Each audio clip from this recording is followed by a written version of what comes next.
Los tiempos cambian y nos transforman, nos hacen más sabios, nos enseñan, pero sobre todo nos hacen más fuertes. 50 años de historia, protagonizada por jóvenes emprendedores y decididos, íntegros, innovadores y creativos, formados con valores y principios, funcionarios comprometidos y dispuestos al servicio de 15.063 estudiantes que se forman como profesionales de excelencia en la matriz, sedes, extensiones y centros de apoyo de la Cato.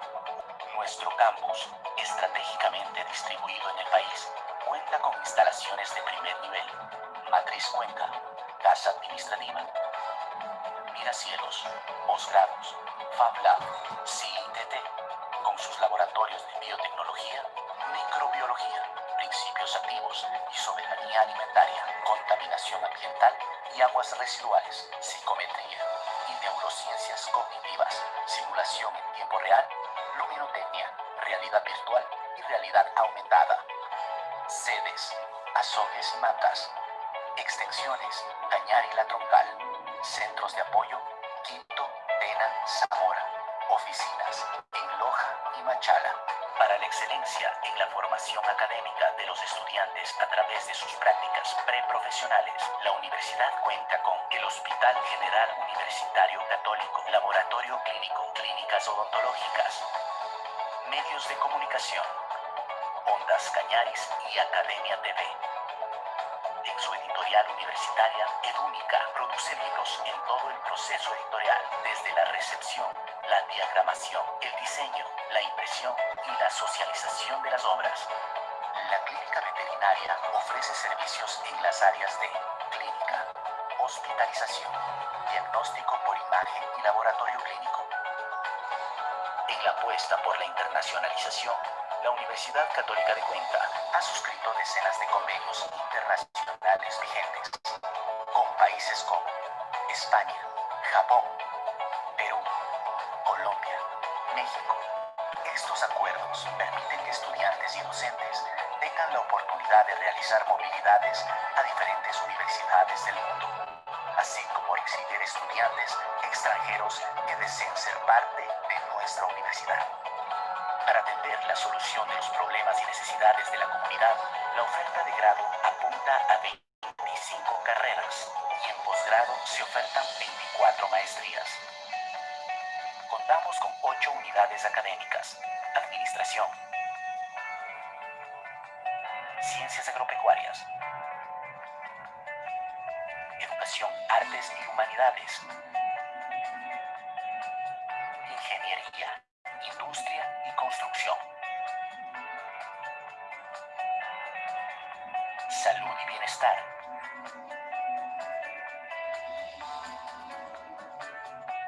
Ciencias Sociales, Tecnología de la Información y Comunicación, Formación Técnica y Tecnológica Superior. La investigación, la innovación, el pensamiento crítico y el desarrollo tecnológico son prioridades en la Cato, que cuenta con 9 centros de investigación y profesionales altamente capacitados, empeñados en generar aportes en favor de la colectividad, sus múltiples problemas y necesidades.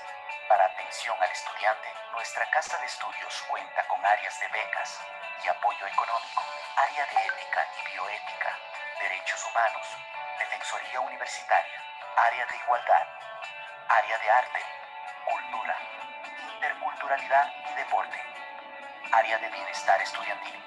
En la Universidad Católica de Cuenca estamos listos para afrontar los nuevos retos de la educación. La experiencia nos permite ofertar la educación en línea en el sistema modular.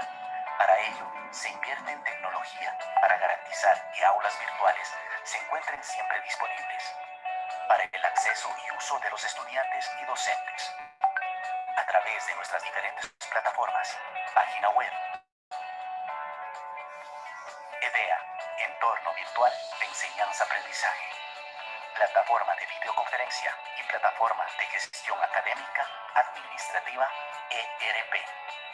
El alma mater, a través del área de seguimiento a graduados, mantiene el vínculo con sus profesionales después de las aulas, a través de reconocimientos y encuentros, servicios y beneficios, como la bolsa de empleo, gratuidad en la inscripción de posgrados y descuentos en educación continua. El Centro de Educación Continua ofrece formación permanente a estudiantes, profesionales y sociedad en general. Con el objetivo de llegar a la excelencia académica, se ha implementado tecnología para la educación virtual a través de las plataformas digitales y soporte del equipo técnico.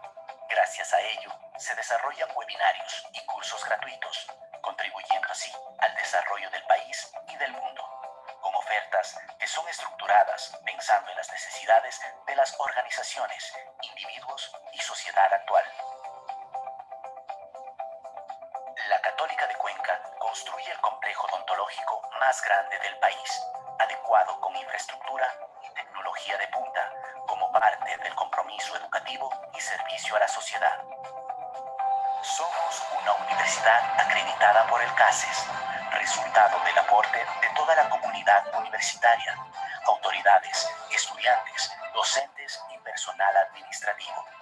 Dentro del proceso de evaluación externa llevado a cabo en los años 2019-2020, resultado que nos compromete a seguir trabajando en pro de la mejora sistemática y continua, alcanzar altos estándares de calidad que rebasen las exigencias a nivel nacional y nos posicionen en el contexto internacional, fortalecidos a través de un sistema de calidad basado en procesos y resultados. Acreditados 2020 por el CASES, presentes en el ranking internacional US World University Ranking. Avanzamos firmes hacia la acreditación internacional.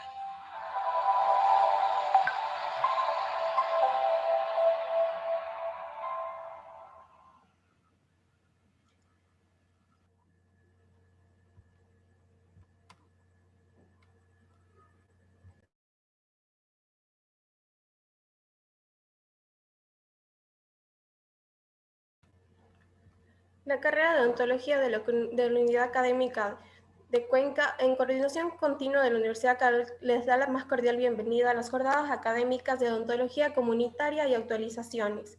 Damos paso a nuestro primer expositor, la doctora Noemí Jara Vergara, odontóloga por la Universidad Católica de Cuenca, Ecuador, especialista en atención primaria de la salud por la Universidad Estatal de Bolívar, Ecuador, diplomado en odontología estética y técnicas en operatoria y rehabilitación oral moderna por la Universidad El Bosque, diplomado en ortodoncia y ortopedia dentomaxilar. Actualmente labora como docente de la carrera de odontología de la Universidad Católica de Cuenca. Bienvenida, doctora. Muy buenas tardes con todos. Muchísimas gracias por hacerme partícipe de este evento y al mismo tiempo felicitar a cada uno de los organizadores.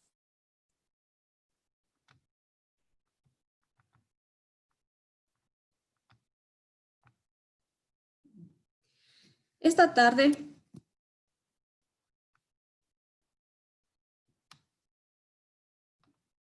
voy a compartir el tema de salud bucodental, que es un tema obviamente abordado a nivel mundial. Es una problemática de salud que nos afecta a todas las personas.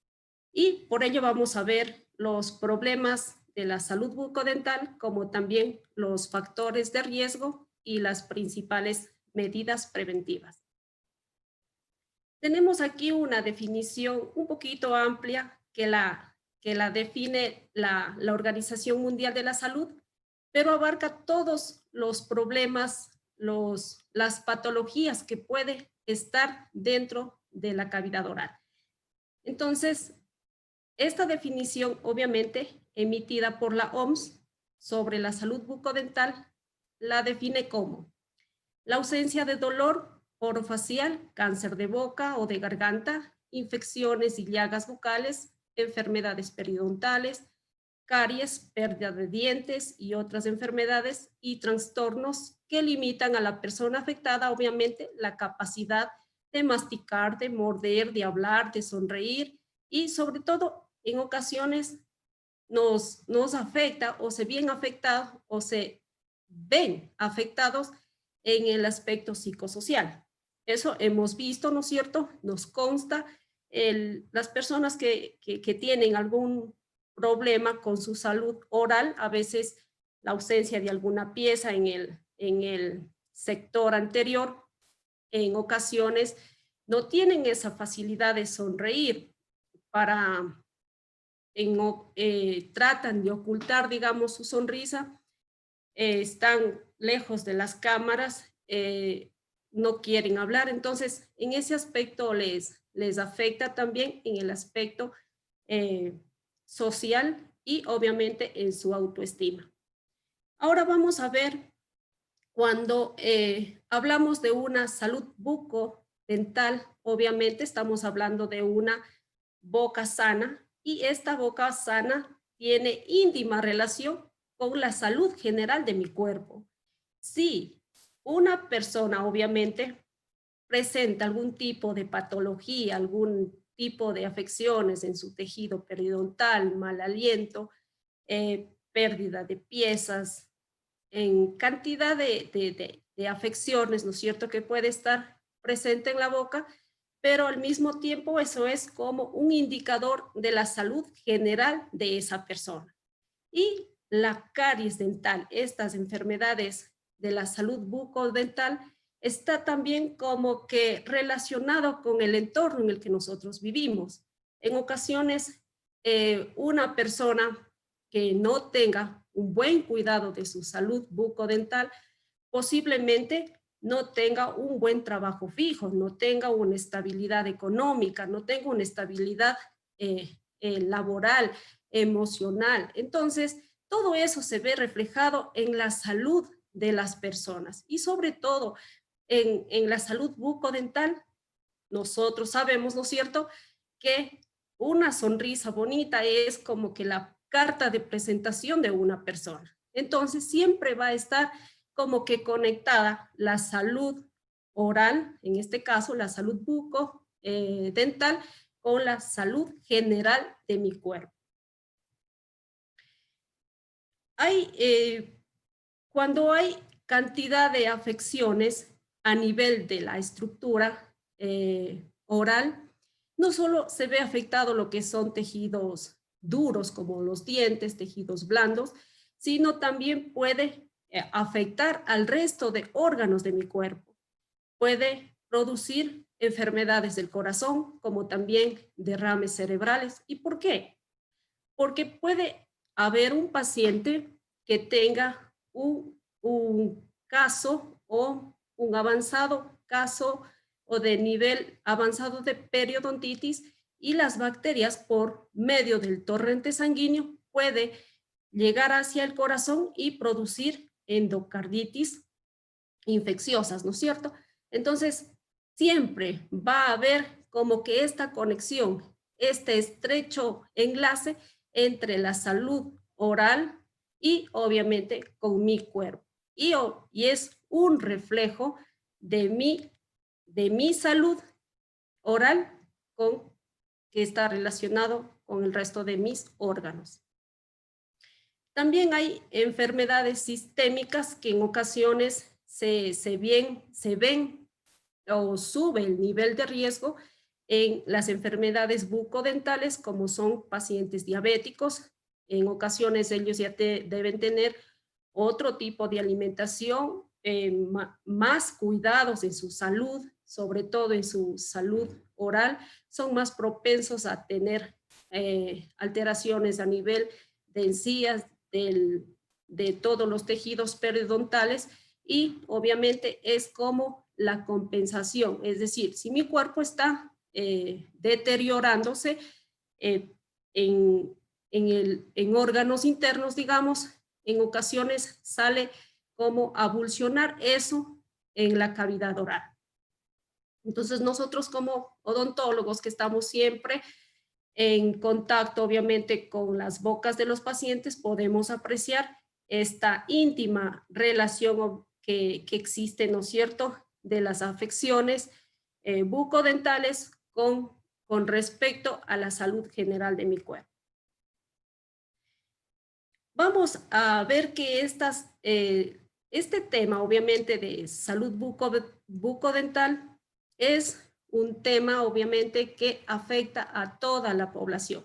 Afecta a pobres, a ricos, grupo étnico, es decir, de grupo etario de todas las edades, grupos étnicos de todas las razas, pero las personas que posiblemente tengan una mejor estabilidad económica tengan la oportunidad de buscar ayuda profesional. En cambio, hay los grupos vulnerables en que no tienen en ocasiones los medios suficientes para sobrevivir, ni a veces llegan solo a cubrir sus necesidades básicas de alimentación y por ende no tienen los medios apropiados para poder buscar atención privada porque a veces no tienen ni acceso a los servicios de salud, ni mucho menos gozan de los servicios sanitarios porque en los lugares donde viven no les dan ese tipo de servicios.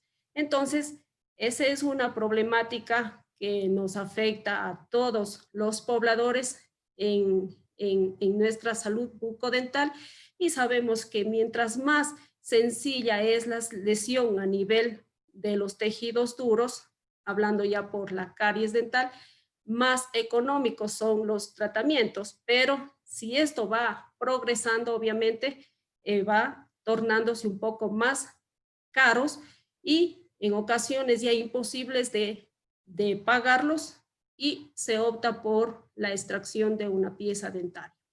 Entonces, esto de la caries dental siempre va a ir de la mano con la economía de los países y eso podemos apreciarlo que es una problemática a nivel mundial.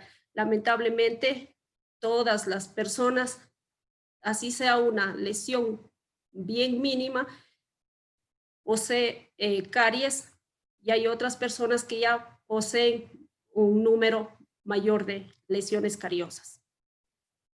Entonces vamos a ver, estos temas son ya bastantes conocidos, pero valga la pena volverlos a tomar y los vamos a seguir tomando por muchas décadas más. Entonces, ¿por qué? Porque es una problemática que nos afecta absolutamente a todos y no es que en un mes o en un año vamos a tener 0 caries, no. Entonces son temas que todo el tiempo vamos a seguir tratando. Entonces, ¿qué es la caries dental? ¿No es cierto? Es una enfermedad un poquito que al inicio se puede tratar, es decir, la podemos hacer reversible, pero cuando esta enfermedad ya empieza a tornarse un poco más complicada, avanza ya más sobre la superficie del diente, esta ya va a atravesar los tejidos duros del diente y obviamente va a progresar hacia la dentina, luego a la pulpa y obviamente va a provocar luego la pérdida de la pieza dental. Hay tratamientos alternativos, obviamente, en la actualidad, pero tenemos que analizar en los pobladores que no tienen estos medios para hacerse un tratamiento de conducto o para buscar una atención de un profesional en el aspecto privado.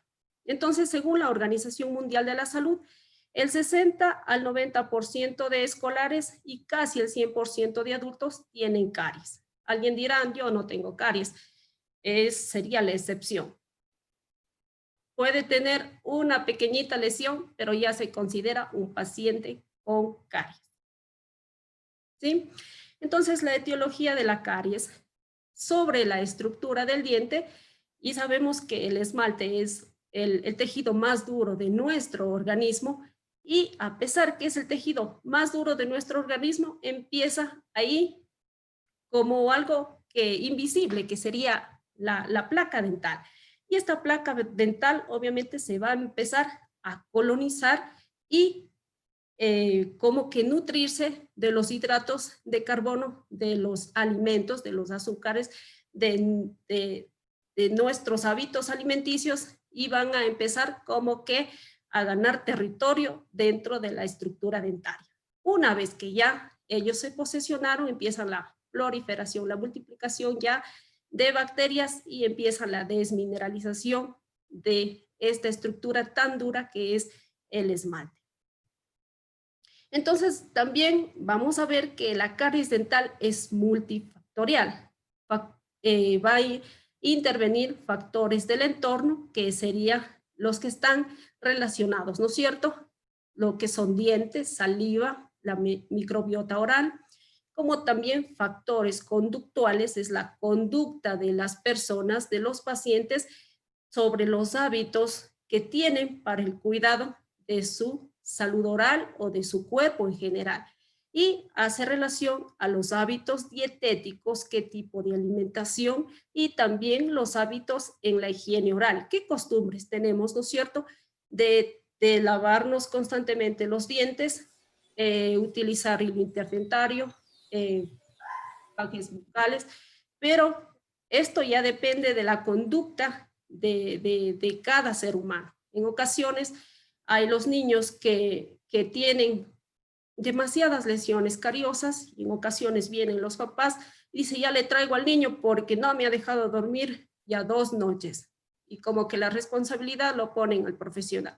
Entonces, eso es la responsabilidad del padre de familia, porque tal vez el niño es el reflejo del papá. El papá no tiene ese hábito de lavarse los dientes y por ende no está transmitiendo esa educación a sus hijos. Y los factores comunitarios es en el medio en el que nosotros vivimos, como que todo está a la moda, ¿no es cierto? Si alguien por ahí empezó a comprarse un celular cuando no había, entonces ahora todos creo que tenemos un celular. Y así es el medio social como obviamente influye en nuestra actitud como personas, entonces hace relación a las características del sistema de cuidado de salud bucodental. Entonces vamos a hablar aquí un poco de tipos de prevención. Más esta conferencia es sobre prevención de las enfermedades y promoción de la salud. Tipos de prevención, vamos a abordar lo que es la prevención primaria, la prevención secundaria y la prevención terciaria. Voy a hablar un poquito sobre esto en el aspecto general de mi salud. Cuando yo hablo de una prevención primaria, obviamente estoy sobre una población sana, asintomática, si es posible una población joven, digamos. Aquí el gobierno utiliza programas de inmunización, es decir, de programas de vacunación, lo que es el tamizaje, todo cuando una población está sana. Entonces aquí es cuando nosotros deberíamos trabajar en la prevención primaria y es más, dentro del Ministerio de Salud trabajan en lo que es la atención primaria de la salud, es decir, la puerta de entrada de todos los pobladores por este primer filtro, pero sanos, no una población ya enferma, sintomática. Entonces, vamos a la prevención secundaria. Una prevención secundaria es también todavía una población sana, cuando no hay enfermedad, no hay síntomas, pero si las hay, es como en las etapas iniciales. Entonces, aquí es cuando nosotros deberíamos, por asegurar nuestra salud, visitar a un profesional, hacernos un chequeo periódico, pero no lo hacemos, ¿no es cierto? Y esta etapa es la etapa de un diagnóstico precoz, un diagnóstico de cribado o un diagnóstico oportuno. Es decir, si eso hiciéramos nosotros los pobladores, no estaríamos tan enfermos o ya realmente con malos diagnósticos. Entonces, tampoco asistimos acá. Asistimos ya al médico cuando ya nos duele algo, no hemos podido dormir, hemos pasado por ya cantidad de automedicación, entonces ahí buscamos ayuda profesional. Pero cuando ya lo diagnosticaron una enfermedad, ya debe estar sometida a un tratamiento, o a veces ya tratamientos más agresivos como quimioterapias, radioterapias, a veces incluso con ya no con tan buen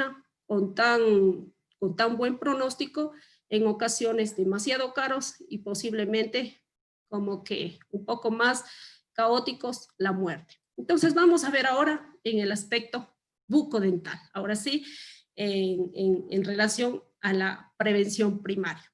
Siempre vamos a trabajar sobre la promoción.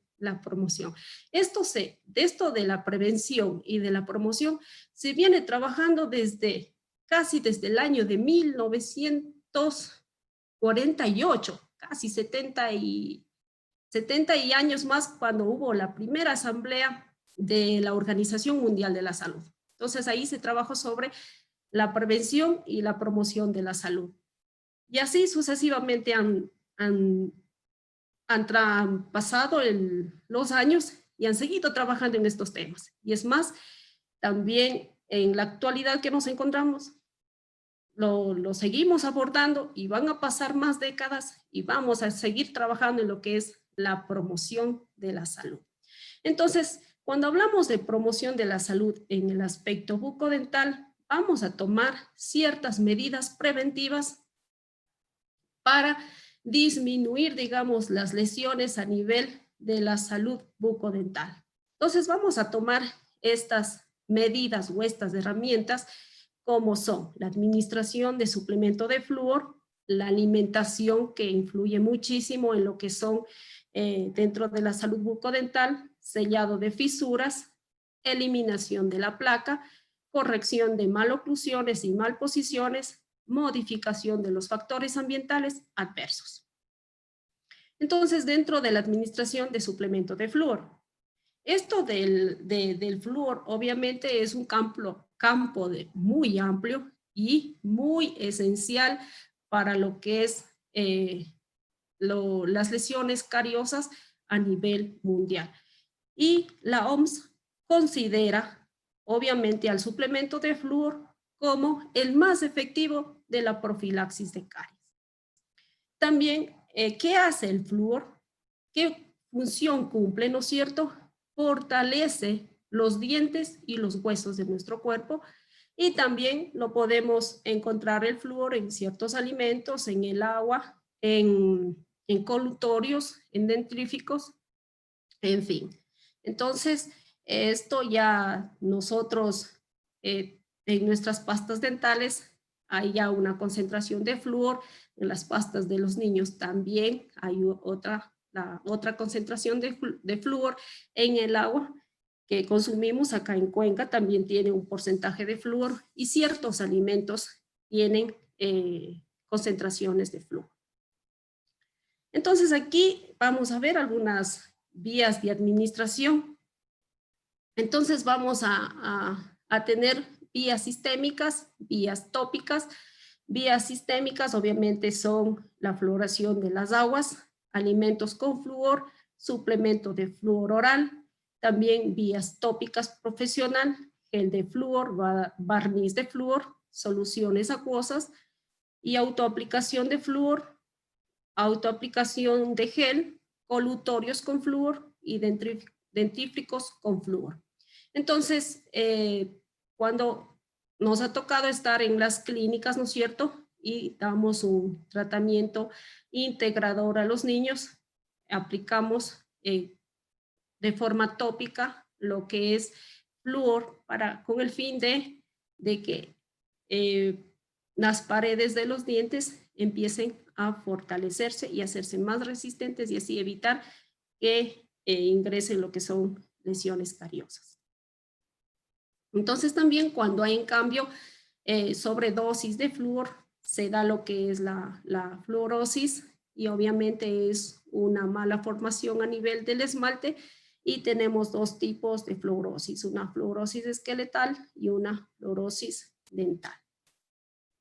Vamos a trabajar ahora sobre un tema de la alimentación, que esto no solo nos ayuda a lo que son los órganos a nivel de nuestra salud oral, sino a nivel general de mi cuerpo. Si yo me alimento bien, tengo una alimentación balanceada, equilibrada, obviamente no tan alta en lo que son carbohidratos ni ni azúcares, obviamente voy a estar con una buena salud y va a verse reflejado tal vez en el resto de mi cuerpo, de mis órganos. Entonces, lo importante de tener una buena dieta y una dieta sana, y obviamente alimentarnos bien, y de esa forma tener nuestro cuerpo compensado, digamos, de nutrientes, tener energías, y es el reflejo, ¿no es cierto?, de cómo son nuestros hábitos alimenticios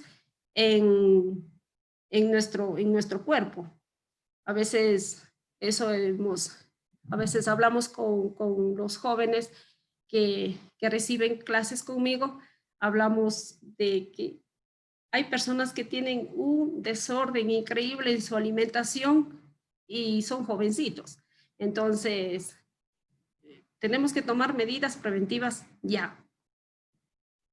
También hay ciertos alimentos que ocasionan daños a las estructuras de los dientes. A veces los jóvenes consumen cantidades cítricos. Vemos a veces consumir limones con sal, los mangos verdes con sal. Entonces todo eso en ocasiones empiezan a dañar los tejidos, y eso que son los tejidos más duros de los dientes, que es el esmalte. Entonces, miren cómo el mismo ser humano, ¿qué es lo que provoca en la salud de las personas? Nosotros mismos agredimos contra nuestra integridad. Entonces, el papel de la nutrición, obviamente, en la caries. Hay ciertos alimentos, por ejemplo, los azúcares, los endulzantes, los caramelos, que hay variedad de caramelos que están en el mercado. Todos estos endulzantes, obviamente, según la frecuencia, la constancia, el tiempo que está en boca, puede ocasionar la acumulación de estos elementos en boca, y obviamente son nutrientes para lo que es las bacterias, y como están bien alimentadas, se proliferan y están en su hábitat. Están entonces disfrutando como decir, de sus nuevos hogares. Para ello, obviamente, tiene que estar de por medio las medidas preventivas, como son el número, digamos, de cepillado por día, luego de cada alimentación.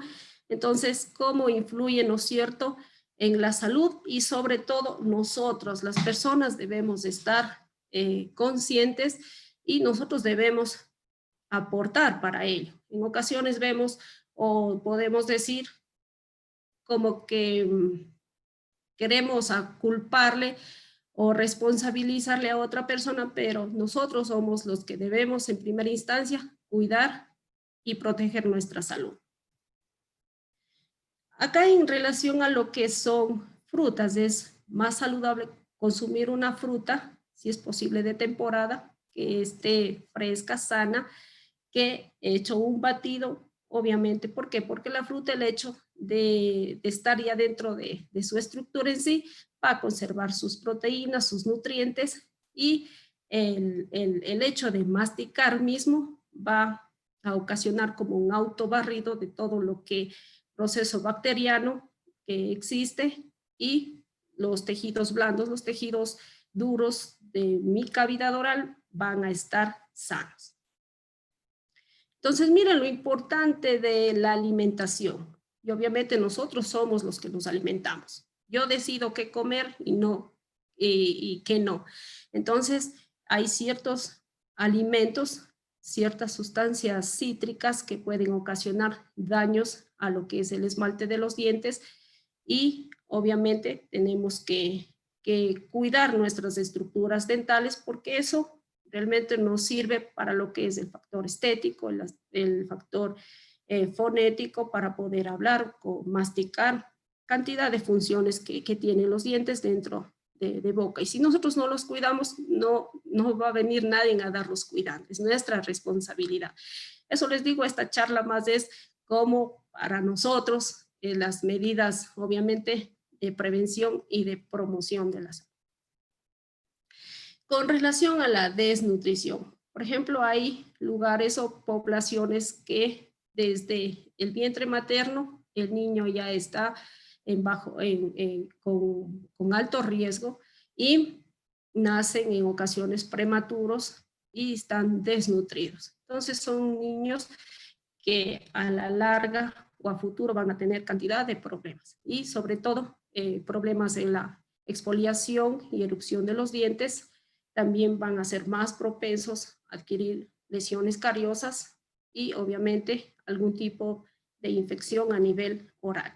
Y cuando hablamos de un sobrepeso, también es por una mala alimentación, prevalencia de caries de 1.6 veces superior a lo de los niños con peso normal. Entonces, los extremos son malos. Entonces, recomendaciones de salud bucodental. Nutrición materna adecuada. En el Ecuador, en la actualidad, hay este programa, ¿no es cierto?, de incentivar a las madres que brinden de este nutriente a los recién nacidos y también incrementa el afecto entre el lazo que hay entre el niño y el bebé, le transmiten lo que son como vacunas, las defensas. Entonces, lo tan importante lo que es esto de la nutrición materna, mantener una dieta equilibrada, no comer ni beber bebidas azucaradas, dejar pasar tiempo entre comidas para que la saliva neutralice los ácidos y repare los dientes, cepillarse los dientes a fondo con un dentífrico con flúor por la mañana antes de acostarse y después de cada comida. Esto parece sencillo, pero en ocasiones hay padres de familia que no tienen estos hábitos de irse a dormir y sin lavarse los dientes, y por ende los hijos tampoco lo hacen. Entonces, lo importante, el aporte nuestro dentro de nuestros hogares, con nuestros hijos, con nuestras familias, y sobre todo también visitar periódicamente al odontólogo. Aquí tenemos una pirámide de comida saludable. Esto ya sabemos muy bien nosotros qué es lo que tenemos que alimentarnos, cómo tenemos que variar un plato, ¿no es cierto? No estar sobrecargado de hidratos de carbono.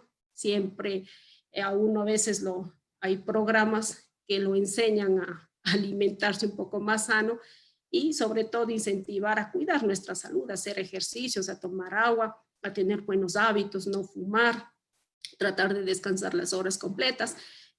Todo eso va a repercutir en la salud general, en la salud bucodental. Cuando alguien está un poquito medio subido de peso, va a empezar a caminar, luego a hacer ejercicios y luego ya hasta momentos de meditación porque ya están con una mejor figura. Entonces vamos a ver otra herramienta para evitar o prevenir o disminuir lo que son las lesiones cariosas, lo que es el sellado de fosas y fisuras, ¿no es cierto? Los niños, como son pequeñitos, no tienen ese cuidado de cepillarse bien sus muelitas posteriores y no hay el cuidado también del padre de familia. Piensan que esas piecitas son temporarias y hablando de la dentición temporaria, cuando ya erupciona un primer molar, no tienen esa información de que esa piecita ya no va a cambiar. Entonces hay un descuido muy fuerte en nuestro medio. Entonces esto es una alternativa para disminuir en parte lo que son las lesiones cariosas. Entonces, ¿qué son los selladores de fisuras? Obviamente, como su nombre lo dice, sellador, ¿no es cierto? La anatomía estructural, digamos, de los molares tienen premolares y molares, tienen esta morfología, al converger sus cúspides, forman estas fosas y fisuras. Obviamente hay pacientes con fosas más profundas y hay otros pacientes que casi son planas sus superficies, entonces depende de la necesidad, digamos, del paciente, si amerita o no amerita la aplicación de este tipo de sellantes. Entonces, el objetivo o para qué es el sellante es con el afán de prevenir las lesiones cariosas y que se formen en lo que son las fosas y fisuras de la superficie del diente. ¿Para qué se utiliza? El objetivo del sellado de fisuras es evitar que se puedan producir caries. Hay que tener en cuenta que el 80 al 90% de las caries de los dientes posteriores aparecen en fosas y fisuras. Para ello, después de una meticulosa limpieza de dientes, las fisuras y las fosas se recubren con un material resina o ionómero de vidrio que actúa de barrera frente a las bacterias que causan las caries. Entonces, los materiales que vamos a necesitar, hacer un sellante obviamente lo tenemos que realizar en una estructura dental sana, limpia, bien seca, bien aislada, ¿no es cierto? Entonces los materiales vamos a utilizar una pasta para limpiar las superficies, también el ácido, también lo que es el material resinoso para aplicar en las fosas y fisuras y obviamente para sellar, digamos, con la lamparita de fotocurado. Aquí está todo el procedimiento que es muy sencillo, pero hay que realizarlo de una manera correcta para garantizar que ese material obviamente cumpla su trabajo de cubrir las fosas y fisuras, evitar filtraciones, evitar desplazamientos del material. Entonces, el procedimiento, esto los jóvenes ahí en la universidad ya lo han realizado en varias ocasiones, saben cómo realizarlo porque tienen una buena dirigencia, digamos, de los odontopediatras que lo manejan de una manera extraordinaria todas estas técnicas. Entonces, en resumen, lavado de la piecita hay que lavar la superficie, luego obviamente secarla previo a un aislamiento absoluto, luego aplicar ácido, luego lavar, secar y eso sí, secar un poquito más porque estamos sobre dentín y podemos apoyarnos un poquito más como decir, del spray para tratar de secar más la superficie, porque mientras más sequita está la superficie, mejor se adhiere el sellante. Entonces, esto creo que no es ningún inconveniente, es muy fácil de realizarlo, pero obviamente hay que realizarlo bien. Una vez que ya hemos aplicado, hay que ver que no se desprenda y si está alto, obviamente con un papelito de articular, bajar, digamos, rebajar para que no haya puntos prematuros o puntos de contacto.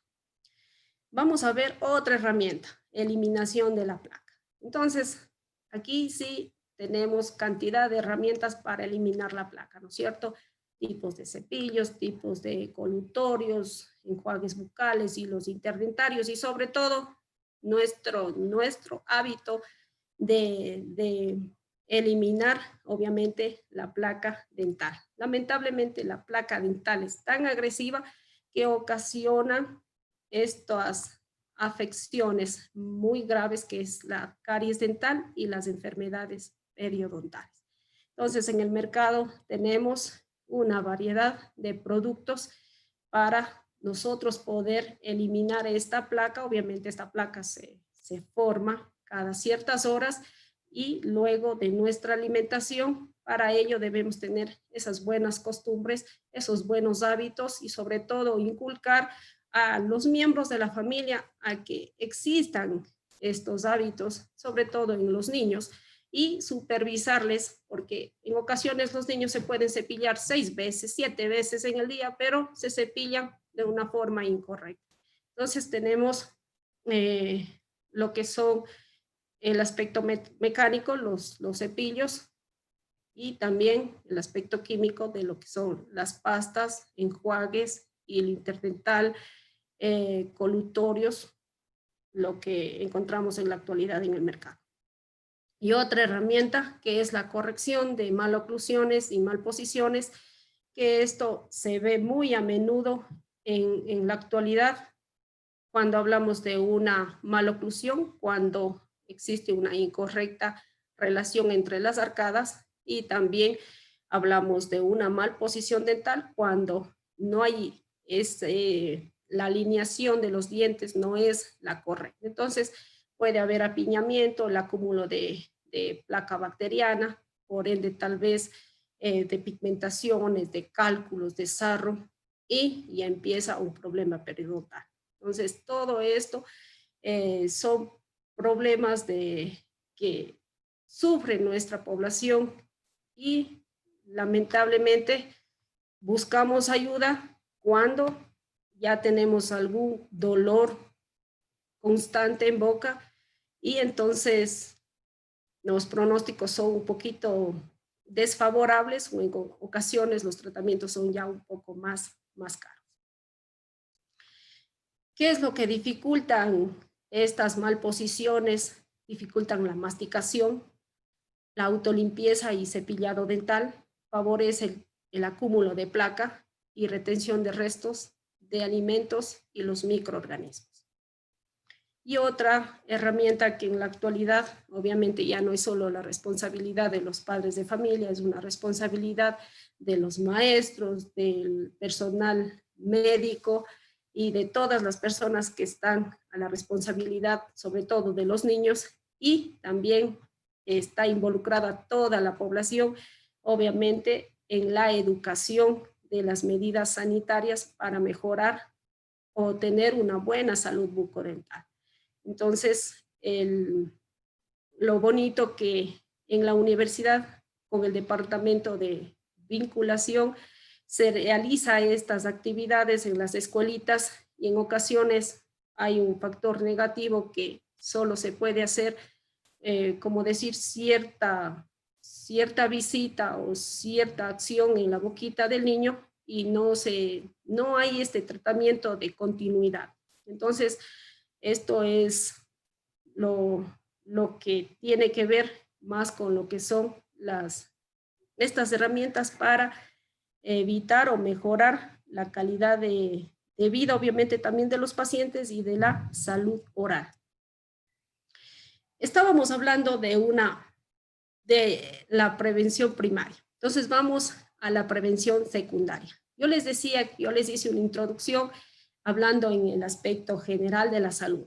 Una prevención secundaria es cuando está a tiempo, ¿sí? Un diagnóstico de cribado oportuno.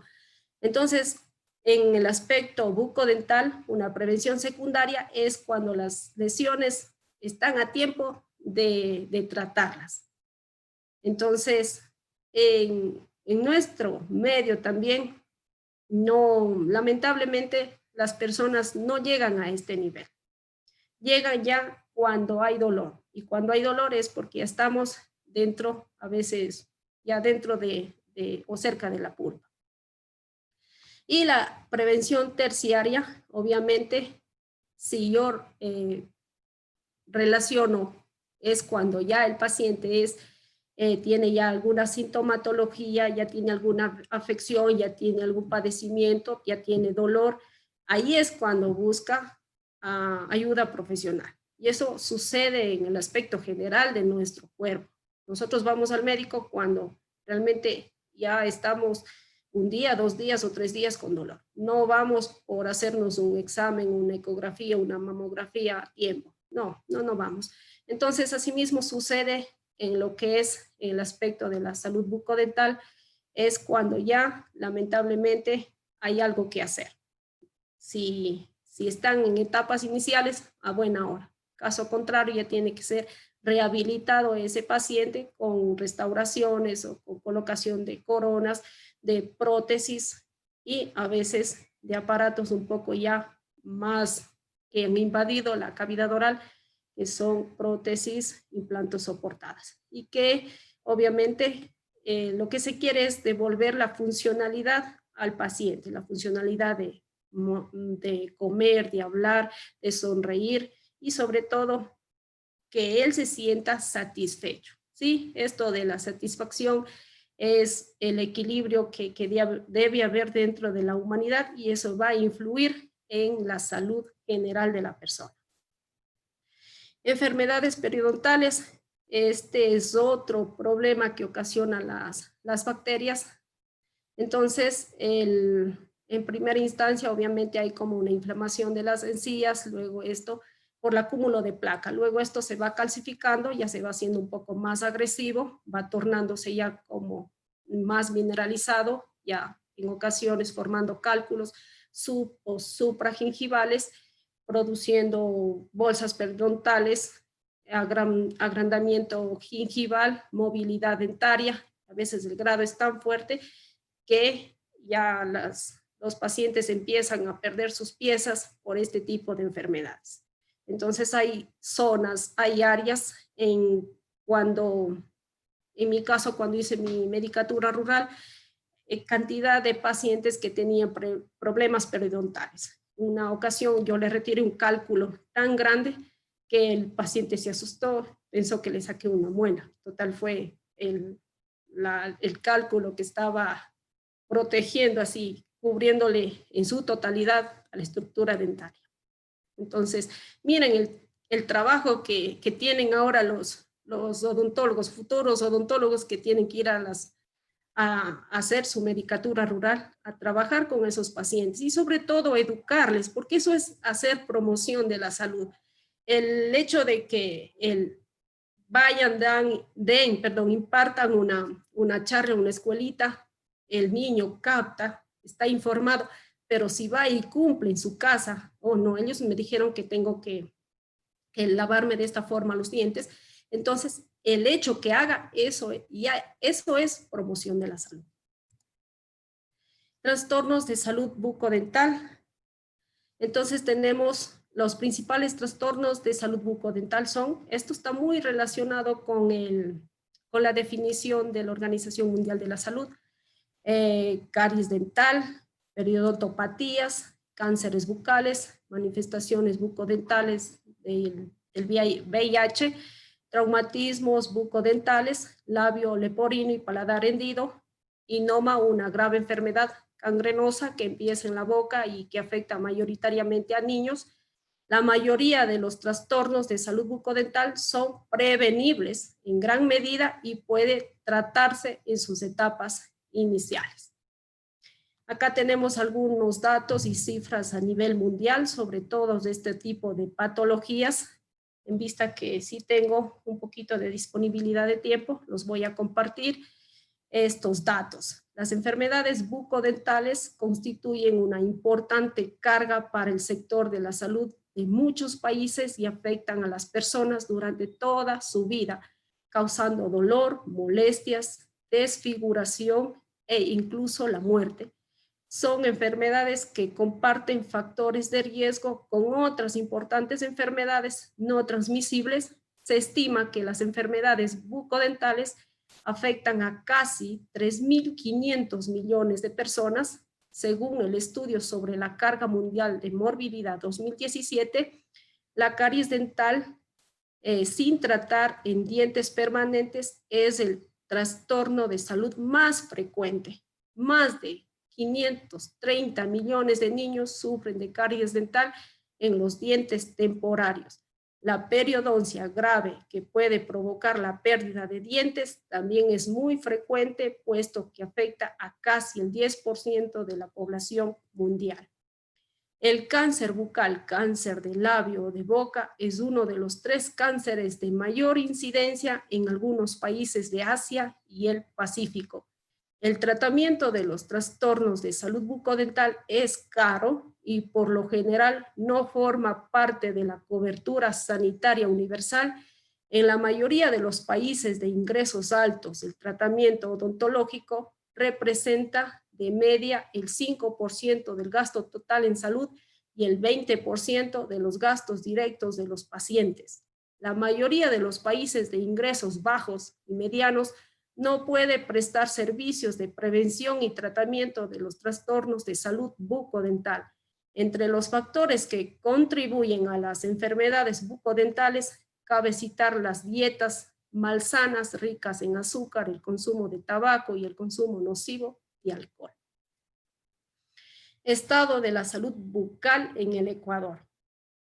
Este es el modelo del manual que tiene el Ministerio de Salud. Entonces, acá hay programas, obviamente, hay cosas que están plasmadas en los libros, pero la realidad que se vive es otra. Entonces, aquí manifiesta también el presupuesto que utilizan para lo que son los sistemas de salud acá en el Ecuador, el incremento que hubo de tal año a tal año, el monto, pero la realidad es otra. Nosotros nos consta, ¿no es cierto?, que a veces los cargos que están al frente de estos ministerios, obviamente son otros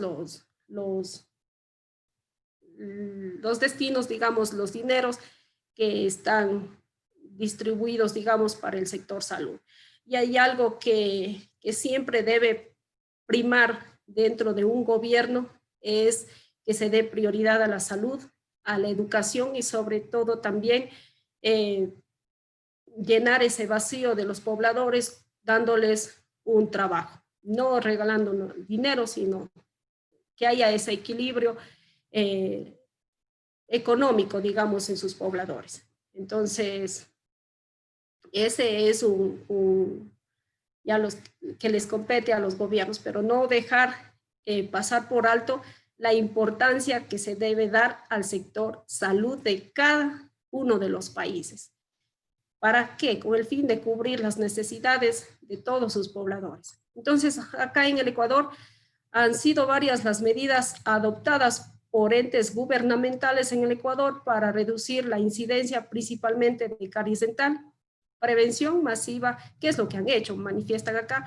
Prevención masiva a través de fluoración de diferentes elementos de consumo humano, promoción y prevención de salud oral a través de la enseñanza de técnicas de cepillado dental, difusión del correcto uso de seda dental, detección temprana de placa bacteriana, charlas educativas, motivadoras y colocación de sellantes de superficies oclusales de molares definitivos en escolares de poblaciones urbano, marginales y rurales. Sin embargo, dichas estrategias no han conseguido ser monitoreadas, evaluadas ni reportadas para conocer su efectividad en la mejora de la salud oral en nuestro país. Y acá tenemos un estado de salud bucal en el Ecuador de un estudio que lo han hecho en el año 2018. En el Ecuador, la prevalencia de caries dental corresponde al 62.39% en niños de 3 a 11 años y una prevalencia de 31.28% en individuos de 12 a 19 años, según información proporcionada por la Organización Mundial de la Salud, lo que establece un nivel severo de prevalencia, convirtiéndose en un problema de interés para la comunidad odontológica.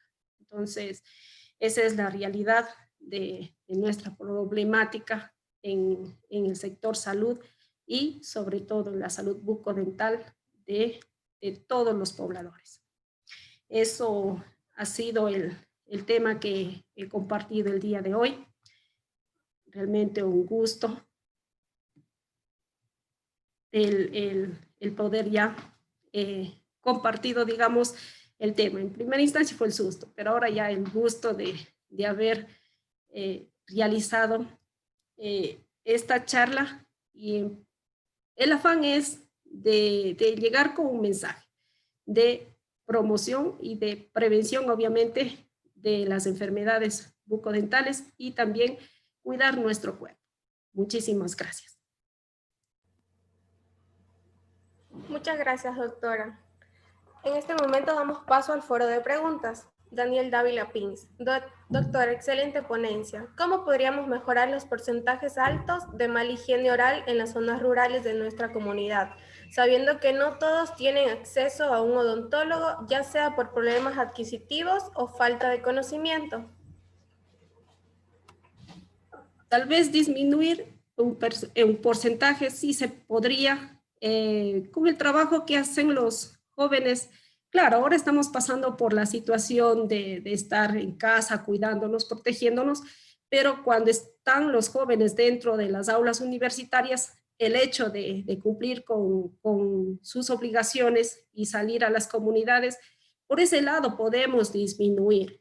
Y por otro lado, también deben cambiar las políticas de salud a nivel nacional, con el fin de trabajar más en los aspectos preventivos, pero también dar una cobertura total. En ocasiones hablan de coberturas que han dado atención en tal enfermedad, en tal grupo, pero realmente las problemáticas, la realidad que tienen las personas son otras. Entonces, hay que seguir trabajando y yo creo que todos los que estamos en esta conferencia estamos relacionados obviamente con las ciencias de la salud, tenemos ese don de servicio, ese don de hacer algo por el prójimo, por las personas que necesitan. Entonces es nuestra labor desde nuestras consultas, desde nuestro trabajo y obviamente exigir.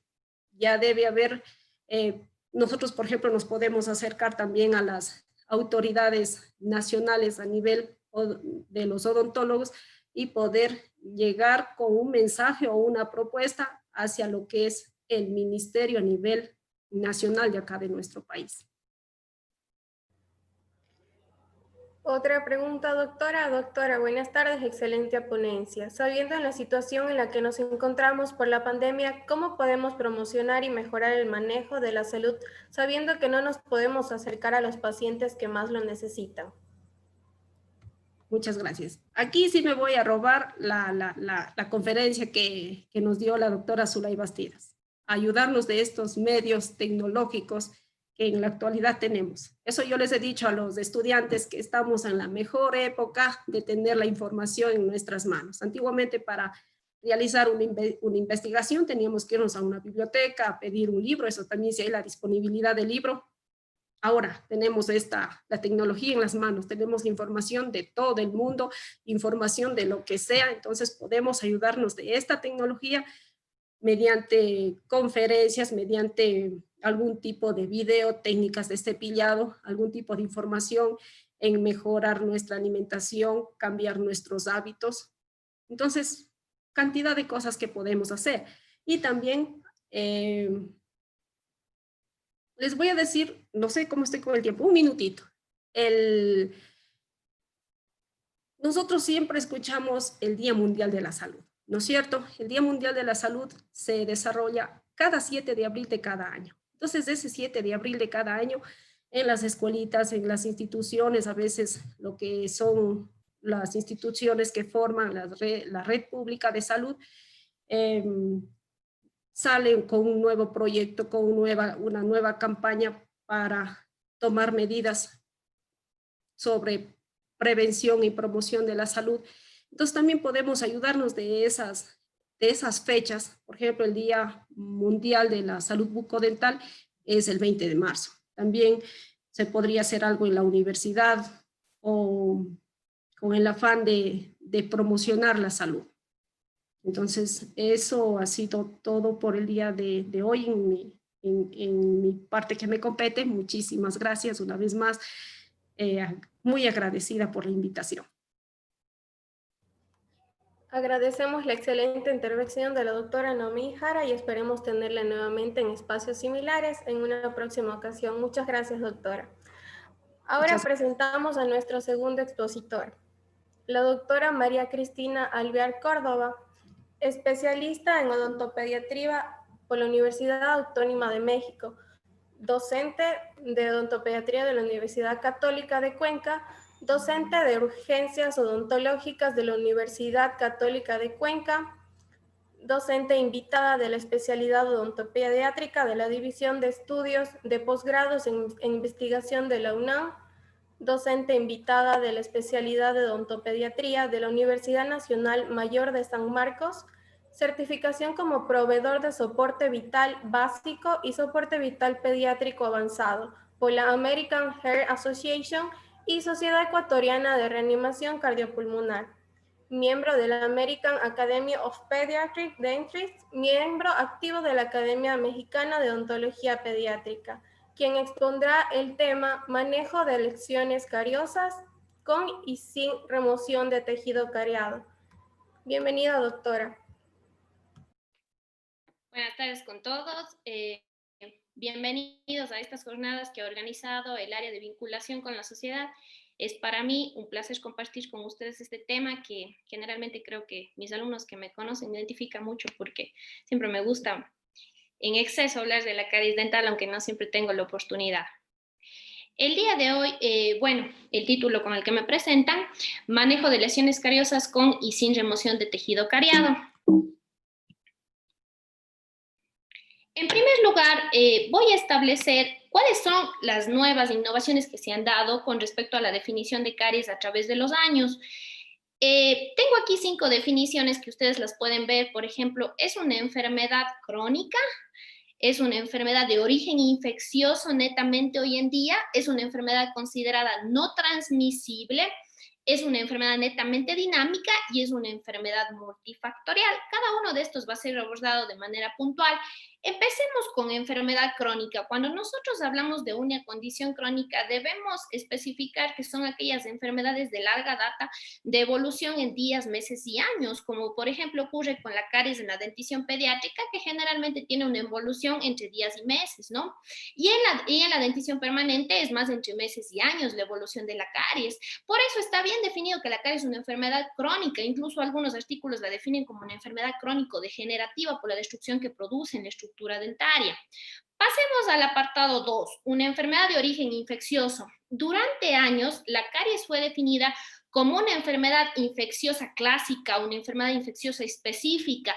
Y si pensamos los conceptos de microbiología de una enfermedad infecciosa clásica, en una enfermedad infecciosa clásica, el microorganismo coloniza el huésped y una vez que logra colonizar el huésped, supera las defensas del mismo para generar una enfermedad y en este caso producir un daño en su salud o un daño estructural. A lo largo del tiempo se dieron cuenta que la caries no cumplía con este apartado. Es por eso que hoy en día se define como una enfermedad más bien de origen infeccioso que una enfermedad netamente infecciosa exógena, ¿no? Donde el microorganismo infectaba al hospedero, ¿no? Es una enfermedad más bien de origen infeccioso porque hay la franca postura de los microorganismos que van a colonizar la estructura dentaria, más sin embargo, no siempre desencadenan la enfermedad. Por ejemplo, uno de los principales actores que participa en el desarrollo de la caries es el Streptococcus mutans y es un microorganismo bastante organizado, parte de una microbiología compleja, pero no siempre desencadena la presencia de enfermedad como tal.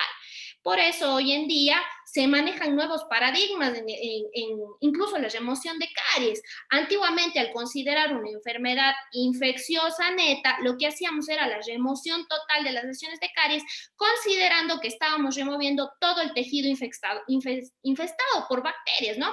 Hoy en día se hace más criterios de remoción selectiva. En base a este paradigma que ha cambiado, o este elemento de cambio que hoy en día se ha dado. Adicionalmente, otro concepto nuevo que aparece acotado al origen infeccioso es el término de disbiosis en el biofilm y muchas veces nos cuesta entender qué es esto de la disbiosis. Los microorganismos en nuestra cavidad bucal, que son aproximadamente 700 especies bien identificadas, viven en un ambiente simbiótico, ¿no? Un ambiente en equilibrio.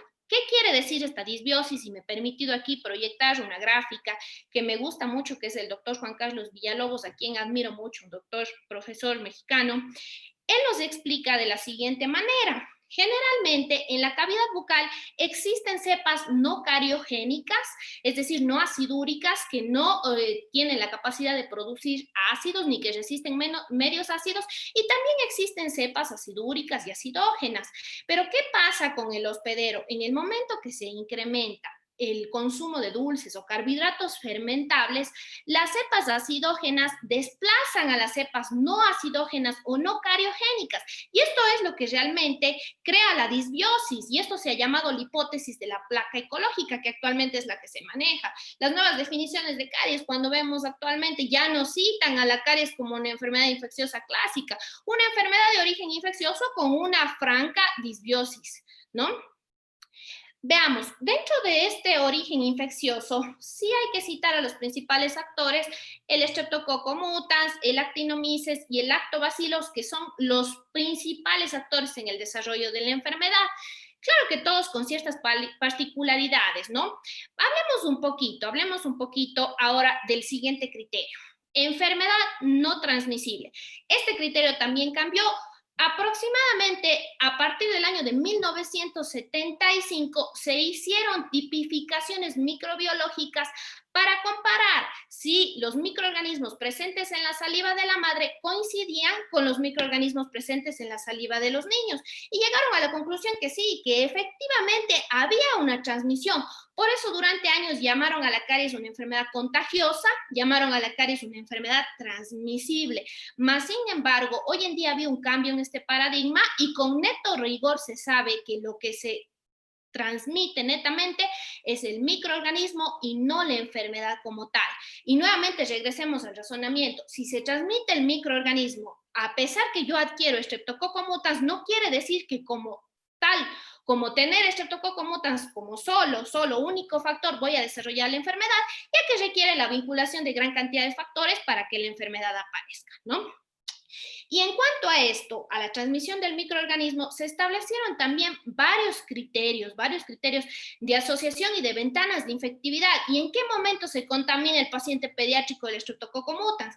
Muchos criterios incluso dicen que antes de la erupción dentaria la lengua podía ser colonizada por el Streptococcus mutans. Otras escuelas fundamentan que la ventana de infectividad se encontraba entre los 6 y 24 meses. Incluso hay una escuela que fundamenta que hay una otra ventana de infectividad que aparece entre 6 y 11 años. Miren lo que coincide. A los 6 meses aparece la primera estructura temporaria y a los 6 años la primera estructura permanente, ¿no? Entonces, aparentemente las ventanas de infectividad coincidían con la aparición de las diferentes denticiones. Un estudio prospectivo bastante bien sostenido menciona que generalmente la ventana de infectividad en término promedio de la caries está entre los 19 y 31 meses de vida. Y aquí también se han mencionado dos tipos de transmisión. A diferencia de lo que ocurre con la mayor cantidad de enfermedades infecciosas clásicas, en donde la transmisión de los microorganismos es horizontal, en la caries la transmisión se manifiesta en mayor manera en la literatura con transmisiones verticales. Entonces se dice que la madre es la principal contaminadora del estreptococo al paciente pediátrico. Ahora, otro criterio bien definido que no ha cambiado a lo largo del tiempo con respecto a la caries es que es una enfermedad dinámica y francamente sí, no es una enfermedad estática. La caries está netamente coexistiendo con dos periodos específicos, la desmineralización y la remineralización. Muchas veces no entendemos qué es lo uno y qué es lo otro, ¿no? La desmineralización es en el momento en cual los ácidos producidos por la depuración de bacterias tienen la capacidad de ingresar a la estructura dentaria. El ingreso de los ácidos produce una liberación de iones hidrógeno o lo que sería lo mismo el bombeo de protones. Se bombean protones hacia el exterior y ese bombeo de protones ocasiona que iones como el calcio y el fosfato salgan de la estructura dentaria. Ya esto es lo que se llama el proceso de desmineralización, cuando se pierden iones de calcio y iones de fosfato, que son estructuras esenciales para la remineralización. ¿Qué pasa con la remineralización? Se utilizan agentes remineralizantes. El principal agente remineralizante que utilizamos nosotros es el ion fluoruro. ¿Para qué? Para reestructurar aquellos cristales que han sido desmineralizados, ¿no? Esta desmineralización y remineralización depende mucho del pH de la cavidad bucal. Un pH normal de la cavidad bucal es oscilante entre 6.4 y 7. ¿En qué momento se produce la desmineralización? Cuando los pH se acidifican. Incluso aquí está mucho y se habla de los criterios de los pHs críticos de disolución de los cristales, ¿no? A nivel del esmalte, los pHs críticos difieren. Generalmente, un cristal de hidroxiapatita se disuelve a un pH de 5.5. No así, por ejemplo, un cristal de fluorapatita, que es mucho más resistente a la desmineralización y se disuelve a un pH crítico de 4.5. Incluso hoy en día la literatura cita el pH de disolución de la dentina, que es aproximadamente de 6.5, ¿no? Entonces, todos estos pH son pHs críticos en los cuales se inicia el proceso de desmineralización. Si nos ponemos a analizar el Streptococcus mutans, que es la bacteria más cariogénica, tiene la capacidad de producir un descenso de los pHs aproximadamente entre 6.4 y 7 a 4.2 en 24 horas que no exista un cepillado. Finalmente, el último criterio que quiero acotar para la definición de caries es que la caries es una enfermedad considerada desde hace muchos años y en la triada de Case aparece por primera vez una enfermedad multifactorial. Han aparecido muchos factores sociales, muchos factores socioeconómicos, pero la triada clásica sigue siendo la misma y los agentes a los cuales vamos a atacar con nuestras estrategias preventivas terminan siendo estos, ¿no? El agente, que son los microorganismos, el huésped, que muchas veces es un huésped mucho más susceptible que otro, a veces hay huéspedes que tienen defectos de desarrollo del esmalte, apiñamientos, maloclusión, se vuelven huéspedes mucho más susceptibles, y finalmente el sustrato.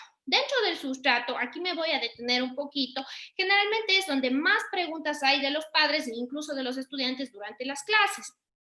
¿Qué pasa con los sustratos? Pensemos un poquito entonces. ¿Cuándo empieza realmente la percepción de un niño a los alimentos dulces? La literatura fundamenta que un niño perciba por primera vez un sabor dulce a través del líquido amniótico. Es decir, incluso hay estudios que corroboran que los niños con alimentos dulces estimulan la deglución fetal y con alimentos amargos detienen su deglución fetal. Es decir, se puede concluir, de acuerdo a las investigaciones, que biológicamente los bebés vienen programados para tener bastante percepción por los sabores dulces y preferencia por los sabores dulces. Pero, sin embargo, dicha preferencia puede ser modificada a lo largo de la vida con los hábitos saludables, ¿no? Eso en primera instancia. Ahora, ¿cuáles son los hidratos de carbono que realmente desencadenan la enfermedad? Muchas veces hay confusión en los estudiantes y siempre fundamentan, doctora, son los polisacáridos, ¿no?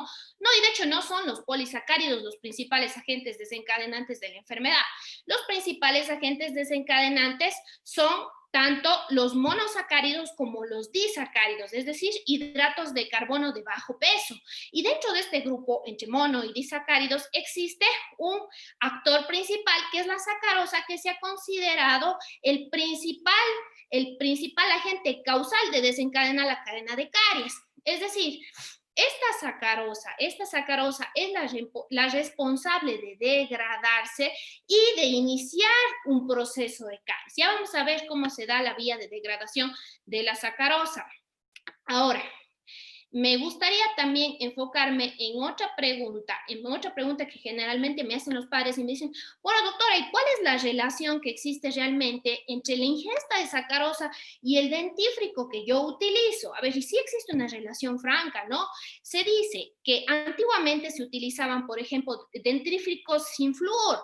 Para los niños de 0 a 3 años se aconsejaba dentífrico sin flúor para prevenir la toxicidad crónica. ¿Y qué pasaba? Se llegó a corroborar que tras la ingesta de 3 momentos de sacarosa al día o 3 exposiciones de sacarosa al día con un dentífrico sin flúor, ya se iniciaba un proceso de desmineralización.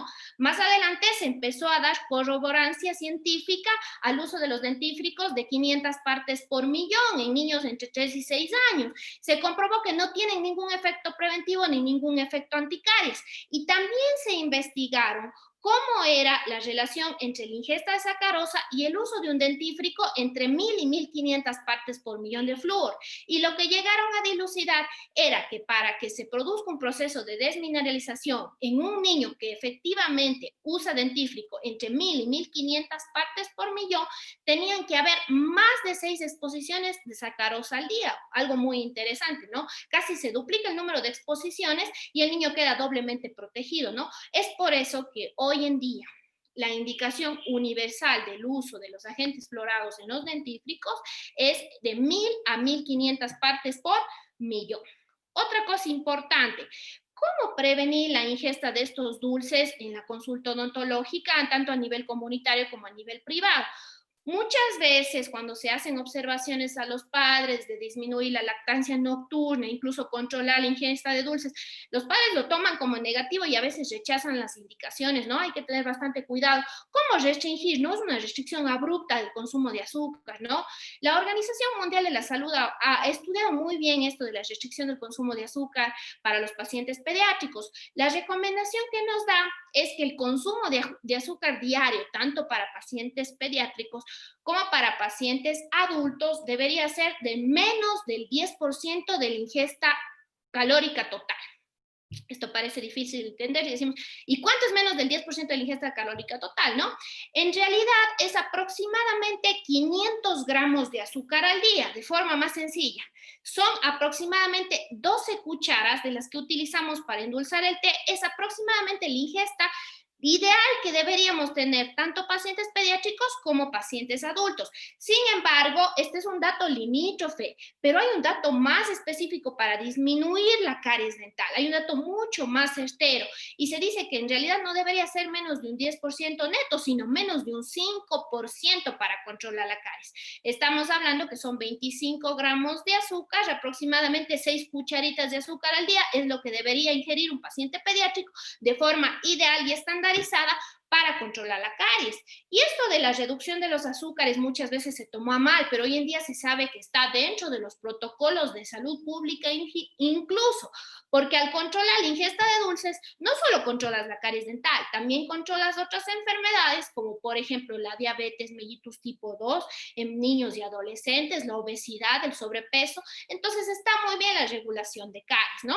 Otra pregunta que a mí me gusta citar en este caso es, por ejemplo, las mamás preguntan, ¿qué pasa con las fórmulas infantiles? O sea, ¿realmente son cariogénicas? ¿Realmente le hacen daño al paciente pediátrico? ¿Realmente es mejor la leche materna?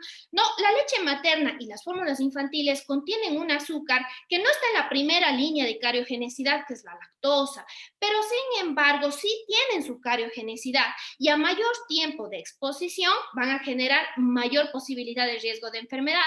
Las fórmulas infantiles que utilizan los pacientes generalmente están basadas en 3 subtipos. Generalmente hablamos de fórmulas de leche de vaca, que como su nombre lo dice, son a base de proteínas animales y son para niños que toleran las proteínas animales. Es decir, estas fórmulas muchas veces incluso tienen ligeras modificaciones con bajo contenido de hierro o bajo contenido de lactosa para algunos niños con gastrointestino sensible.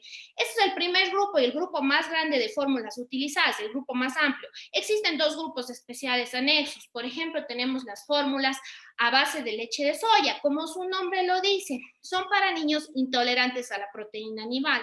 Estas fórmulas a base de leche de soya, a diferencia de las de vaca, no tienen lactosa, pero muchas veces tienen agregada sacarosa a su composición, lo que las hace mucho más cariogénicas y mucho más delicadas en su uso. Y finalmente, el tercer grupo son las fórmulas a base de proteínas hidrolizadas, que parece difícil el concepto, pero estas proteínas hidrolizadas son proteínas especializadas para los niños alérgicos, para los niños que han mostrado una alergia verdadera y real, incluso con shock anafiláctico o con sibilancias al uso de la fórmula. Son fórmulas diseñadas para pacientes alérgicos, son las denominadas fórmulas hipoalergénicas, ¿no? Tenemos esos 3 tipos de fórmulas. Y esas generalmente son las preguntas que surgen en base al control de los sustratos de la dieta. Dicho esto, entonces continuemos. Nuestra prevención o nuestras acciones que vamos a llevar a cabo en la consulta odontológica generalmente tienen que ir dirigidas a los 3 agentes etiológicos de la caries. Yo no puedo solo decir al niño no consuma dulces y no se desencadena la caries, no, o sea, tengo que atacar a los 3 flancos para detener el proceso carioso. ¿Qué pasa con respecto a la multifactorialidad de caries? Digamos, el Streptococcus mutans, ¿cómo llega a desencadenar el inicio de la enfermedad? Esta es una cadena del inicio de la caries desencadenada por la presencia de sacarosa y la interacción con el Streptococcus mutans. A ver, analicemos esto detenidamente.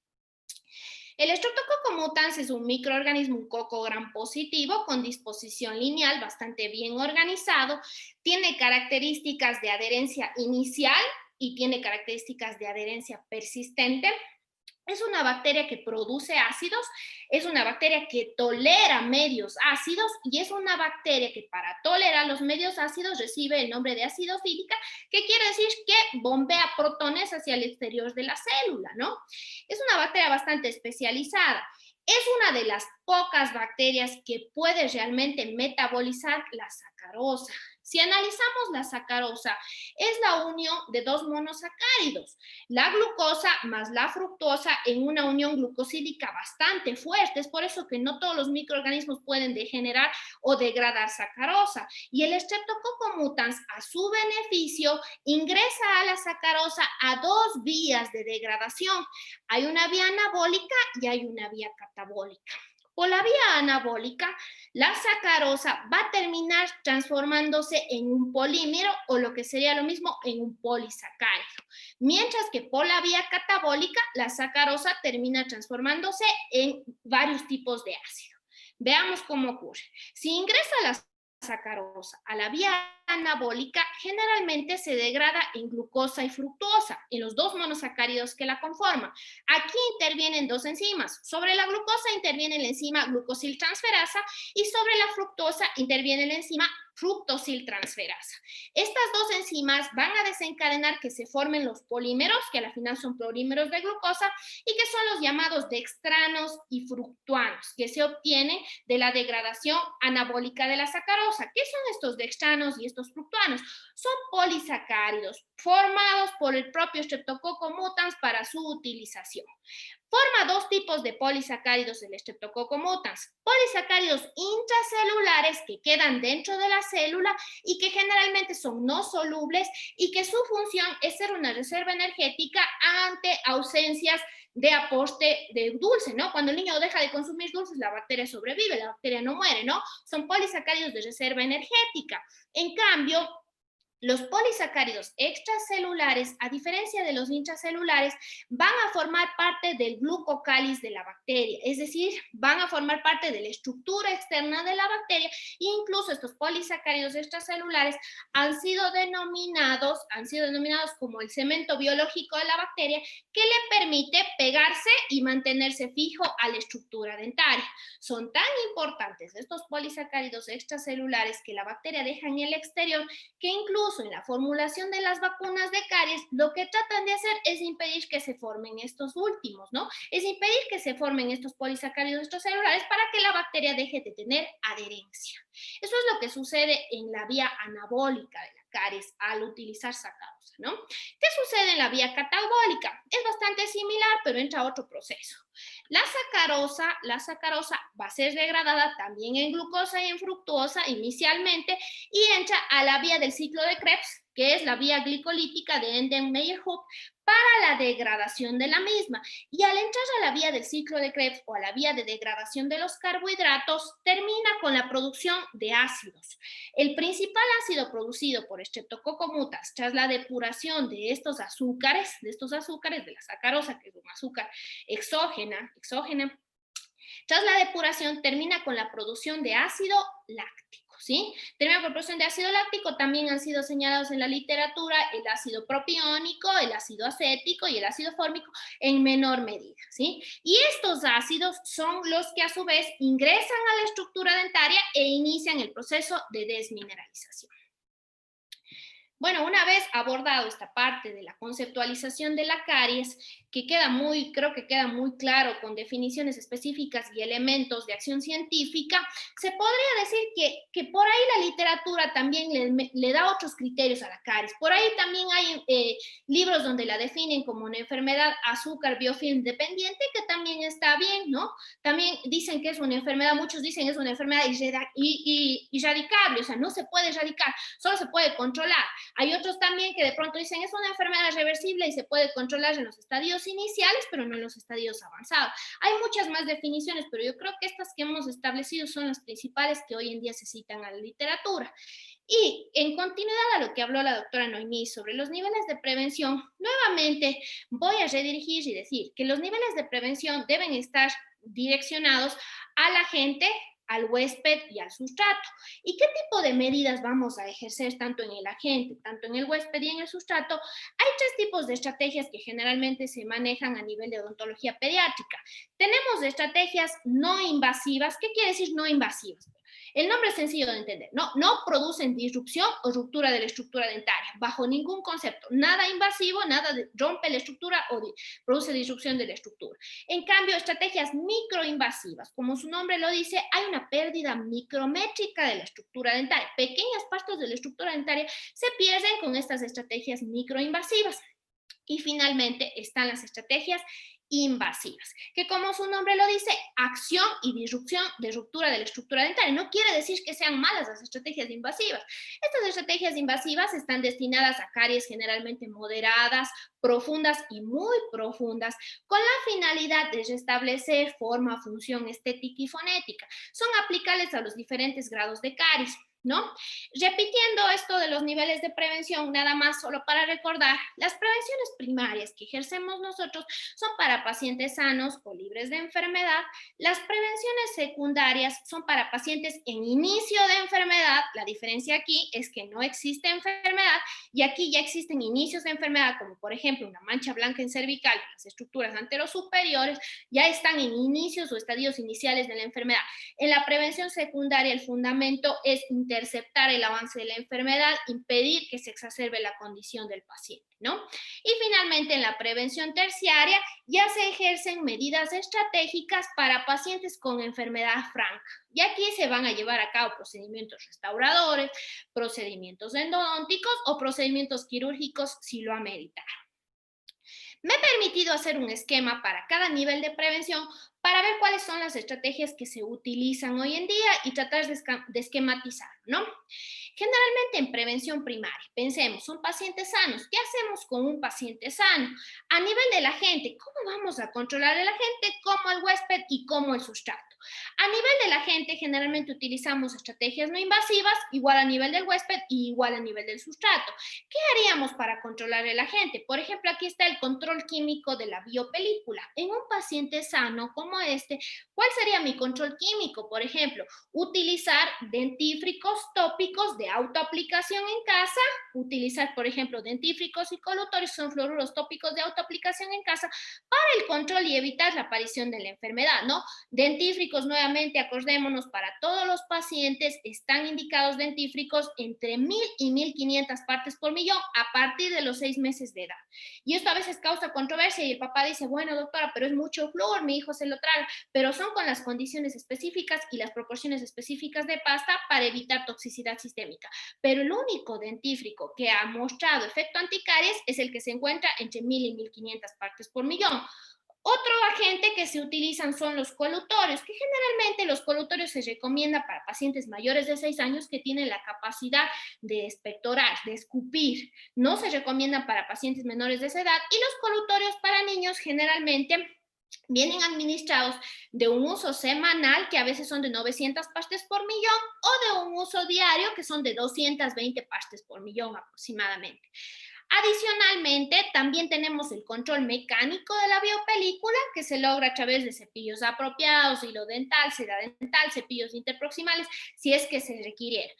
Incluso hoy en la bibliografía se menciona también mucho, aunque todavía merita estudios, el control biológico de las biopelículas con el uso de los probióticos. ¿Qué es esto de los probióticos? Para entender de forma sencilla, básicamente son microorganismos vivos que se colocan en la cavidad bucal para detener o interceptar el avance de la caries o para acción preventiva de la caries.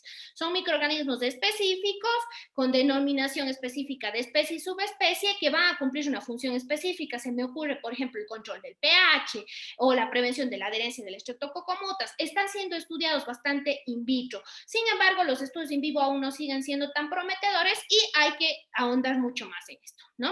Entonces, esas son las estrategias que dirigiríamos a la gente, ¿no? Al control de los microorganismos. Las estrategias al huésped. Fijémonos aquí, uso de fluoruros tópicos de uso profesional, a diferencia de estos de acá que son de autoaplicación, de uso profesional como son el gel y el barniz. Ya vamos a ver cuáles son los aspectos positivos del gel y los aspectos positivos del barniz y el uso de los fluoruros sistémicos que en nuestro medio no justifican, ¿no? No justifican por el efecto halodifusión de la cantidad de componentes que tienen flúor. Muy poco se justificaría en nuestro medio la proporción o el uso de gotas que generalmente se usan en niños que no pueden masticar y las tabletas en niños que sí pueden masticar. Muy poco se utilizan gotas y tabletas de uso, ni incluso ni las conseguimos cuando queremos acceder a polibifluor o a estos famosos agentes sistémicos de flúor, no los conseguimos en nuestro país. Y finalmente al sustrato, todo el control de la dieta que mencioné con la ingesta calórica diaria de menos del 10 o menos del 5% de la ingesta total, ¿no? ¿Qué pasa con los fluoruros? Los fluoruros generalmente a veces los confundimos, ¿no? Existen 3 familias de fluoruros bien dilucidadas. El fluoruro neutro, que tiene 9.000 partes por millón, el fluoruro de sodio, que tiene también 9.000 partes por millón, y el fluorfosfato acidulado, que llega a 12.000 partes por millón.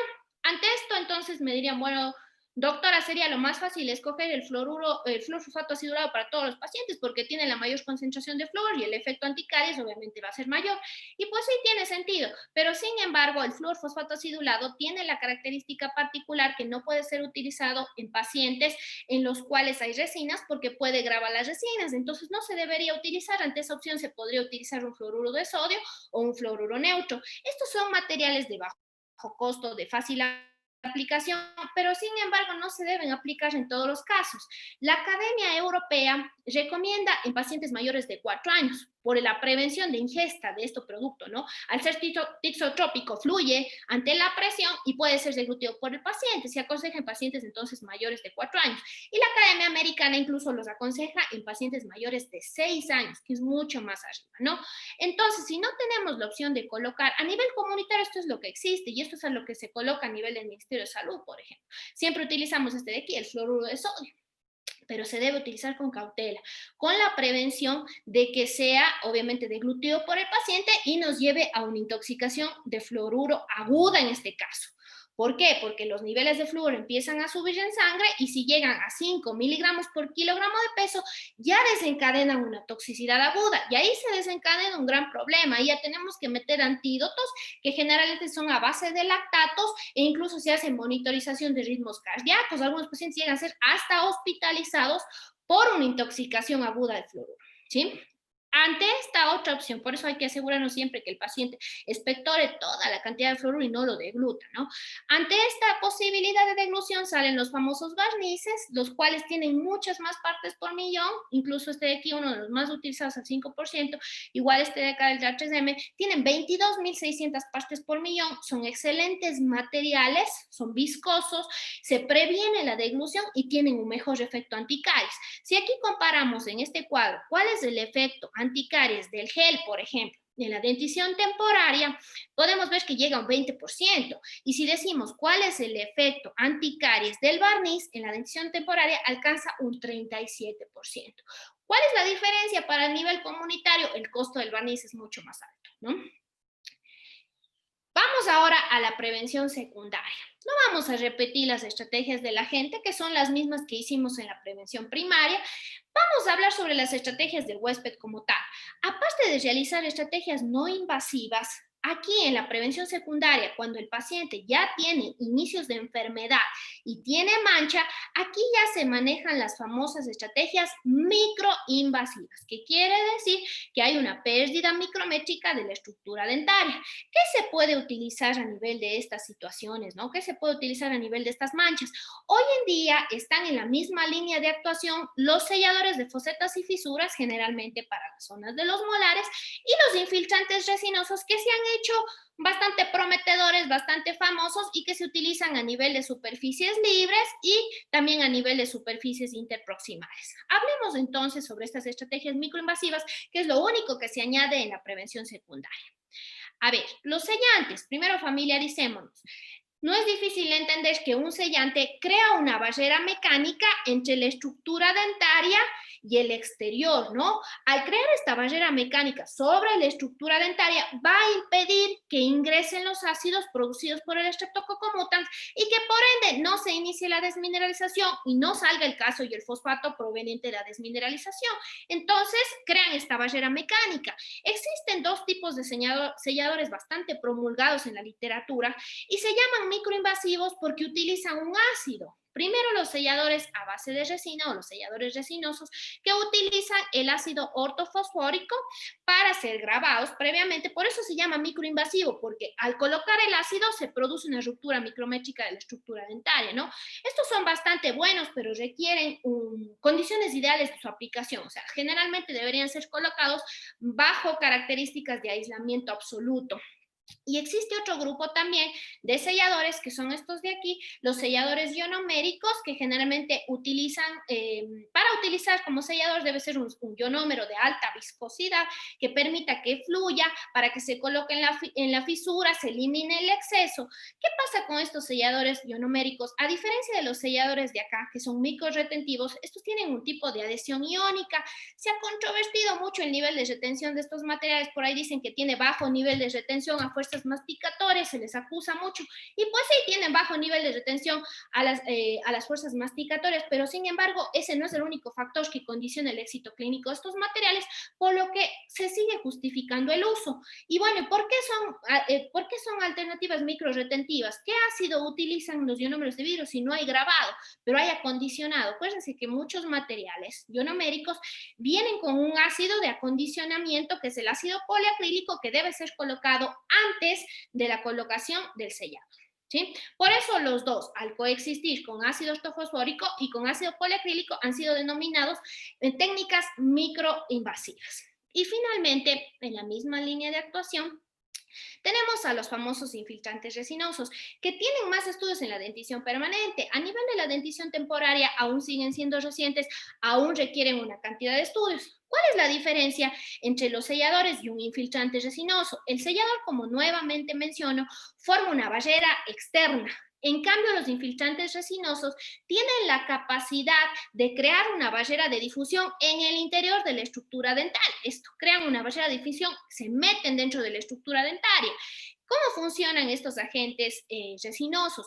Generalmente tratan la superficie previamente con ácido clorhídrico al 15% durante 2 minutos. Por eso también se llaman microinvasivos, porque este tratamiento con ácido clorhídrico ya hace una microinvasión. Quiere decir que remueve la capa pseudo intacta de la caries para poder actuar. Una vez que tratan con ácido clorhídrico, a los 2 minutos generalmente se lava y se aplica el material en la zona donde se pretende colocar. Aquí vemos que está aplicado en una superficie libre, pero generalmente estos materiales son más indicados para superficies cariosas no próximas, para superficies cariosas no cavitadas. Empecemos por ahí. Superficies cariosas no cavitadas ubicadas en interproximal, que hayan sido diagnosticadas con una radiografía y que estén ubicadas en el tercio externo de la dentina, en el tercio externo del esmalte o en la mitad externa de la dentina, ¿sí?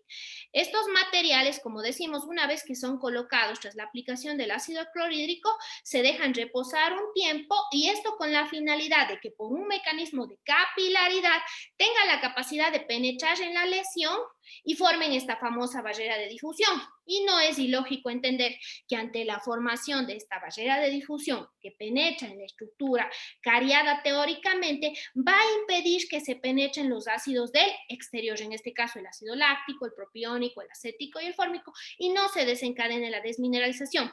En términos más sencillos, incluso en la literatura dice que son capaces de paralizar una lesión cariosa. Sin embargo, siguen siendo materiales bastante costosos para ser utilizados en medios comunitarios y requieren más estudios a nivel de la dentición primaria, pero son propuestas bastante promisorias, bastante prometedoras. Y finalmente, hablemos de la prevención terciaria. La prevención terciaria, cuando ya tenemos un paciente con una enfermedad franca, con una cavidad franca, una lesión grande, si categorizáramos de acuerdo al IGDAS, esta lesión es un IGDAS 0,6, no hay restauraciones previas y es una lesión que ocupa más de la mitad de la superficie afectada, ¿no? Es una lesión bastante grande. Si vemos las estrategias para el agente y las estrategias para el sustrato generalmente no se modifican y son las mismas, pero sí para el huésped. Aquí en este paciente puede ser necesario que coexistan estrategias no invasivas en algunas partes de su cavidad, estrategias microinvasivas y estrategias invasivas para estas lesiones francas. ¿Qué quiere decir una estrategia invasiva? Estrategias que ya implican la ruptura o la pérdida del tejido dentario de forma activa para recuperar la función, la forma y la estética. Y aquí entran los nuevos paradigmas de remoción de caries. Antiguamente, ¿qué hacíamos con estas lesiones? Hacíamos la remoción del tejido cariado hasta instaurarnos netamente en dentina dura. Y en el momento que nos instaurábamos en dentina dura, colocábamos la restauración. Y así es, de hecho, como yo aprendí a manejar la caries. Hoy en día existen criterios de remoción selectiva cuidadosa. ¿Y para qué hacemos esta remoción selectiva cuidadosa? Generalmente en niños, para evitar exposiciones pulpares prematuras, para desencadenar pérdidas vitales prematuras, evitar que se desencadenen las pérdidas de vitalidad prematuras, para evitar cuadros de estrés en el paciente o sobre tratamientos de las lesiones. Muchas veces, entonces, vamos a ver cuáles son las estrategias preventivas que hoy se consideran. Durante años permanecieron los criterios de dentina infectada y afectada. Esto no es nuevo, ¿no? ¿Qué era la dentina afectada propiamente? Si solo analizamos la imagen, dentina afectada, o la dentina, digamos, infectada, perdón. Esta sería la dentina infectada. ¿Qué quiere decir la dentina infectada? Infectada es lo que está afuera, ¿no? Lo que está afuera. Es aquella dentina que está desorganizada, es la dentina que está necrótica, es la dentina que está descompuesta, que no ofrece resistencia a la remoción cuando se remueve el paciente, incluso ni hay dolor, ¿no? Esta dentina siempre debe ser removida porque teóricamente no es susceptible a ningún proceso de remineralización, ¿no? Lo infectado está hacia afuera, siempre se saca y no es susceptible a remineralización. A diferencia, el otro tipo de dentina que se categorizaba a través de la historia y que se sigue categorizando en muchos libros es la dentina, en cambio, afectada. Es la que está ubicada en la proximidad de la cámara o hacia el fondo. Este se considera hoy en día un tejido vivo. Se considera que existe algún tipo de organización de la estructura colágena, por lo cual se justifica mantener este tipo de dentina, y además se considera que esta dentina puede ser susceptible a procesos de remineralización. Remineralización quiere decir que han comprobado con microscopía electrónica de barrido que esta dentina afectada puede tornarse terciaria y remineralizar la estructura dentaria. De esa forma se previenen entonces exposiciones pulpares prematuras, cuadros de estrés y se da un mejor manejo a los pacientes pediátricos. Veamos, incluso, ¿cuáles son los criterios modernos de dentina? Porque hoy en día ya no se habla tanto de lo infectado y lo afectado, o sea, ya hay otros criterios. Veamos aquí, hay 4 tipos de dentina bien dilucidada en la literatura. Primero tenemos la dentina suave, que es la más externa, que vendría siendo parte de la dentina infectada. Debajo tenemos una dentina que se traduce al español como dentina coriácea, que está inmediatamente debajo de la dentina suave. Esta dentina no es tan fácilmente removible como esta de acá, que es blanda y fácilmente removible. Esta coriácea es fácilmente levantable si quieren, pero no es tan fácilmente desorganizada, es fácilmente levantable por un instrumento manual. Debajo de esta tenemos una dentina firme, que una dentina firme, como su nombre lo dice, ya ofrece cierta resistencia a la excavación manual y tengo que hacer cierta presión. Y finalmente tenemos ya una dentina dura, que esto era lo que antes comparábamos con tejido dentario sano, ¿no? Y la dentina dura es aquella que solo puede ser eliminada con un instrumento ultra fino manual o con una fresa, porque aquí ya tengo que crear un tipo de presión mucho más fuerte. Estos 4 tipos de dentina que aquí tenemos en esta gráfica que me he permitido presentar, suave, coriácea, firme y dura, son las que se manejan para la remoción selectiva de caries en la actualidad. ¿Y cuál es el criterio entonces que vamos a considerar para remoción selectiva? La dureza, la consistencia, la organización tisular, si quieres, de la estructura dentinaria. Antiguamente, cuando yo aprendí odontología, nos decían que uno debería eliminar la lesión incluso basado en el color o incluso basado en la humedad. Hoy en día no son criterios básicos, ya no son criterios válidos, digamos.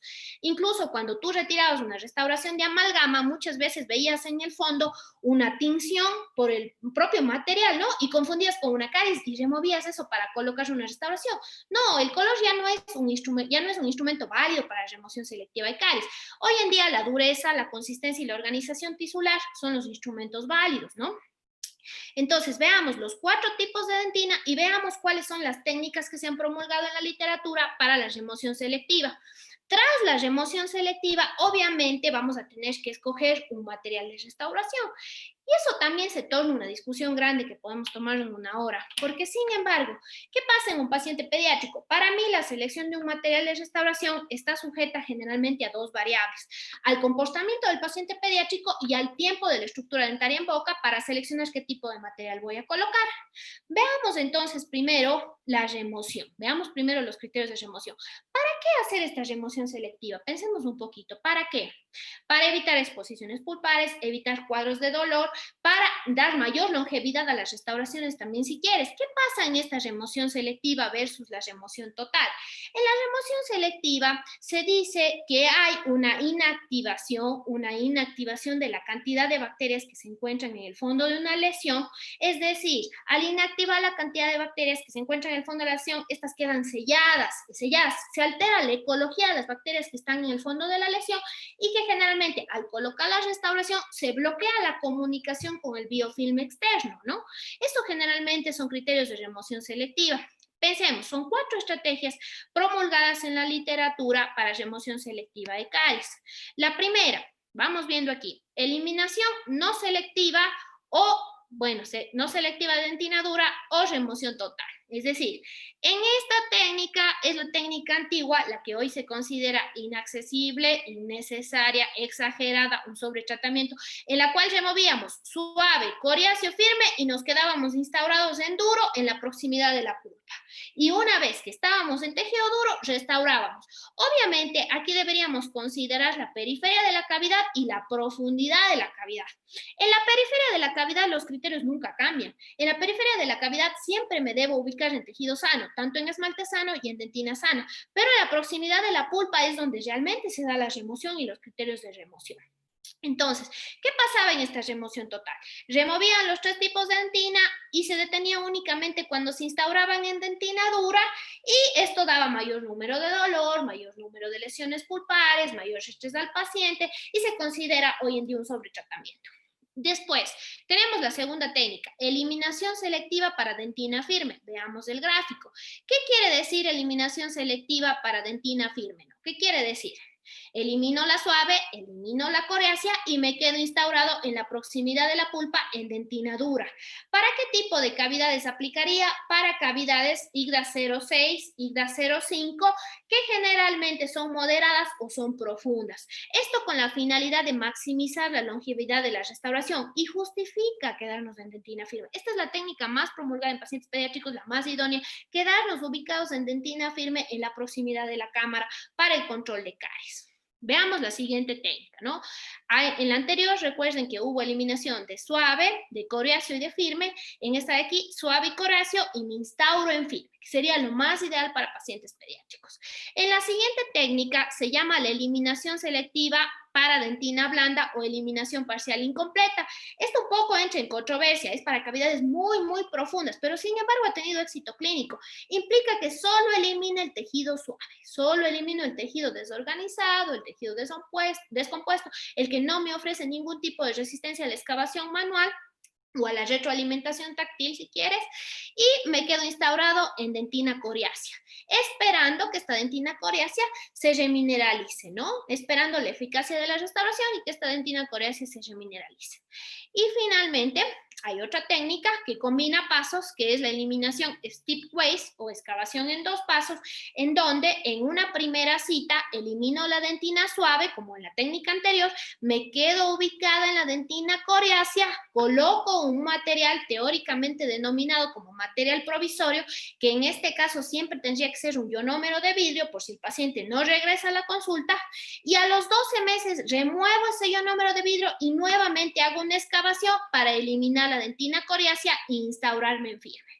¿Qué pasa con este procedimiento? Es muy utilizado en dientes permanentes, bastante eficiente, pero sin embargo en la dentición primaria se dice que eleva los costos, son citas innecesarias para el paciente y muchas veces inconformidad por parte de los padres, porque se reanuda un tratamiento que supuestamente ya se ejecutó, ¿no?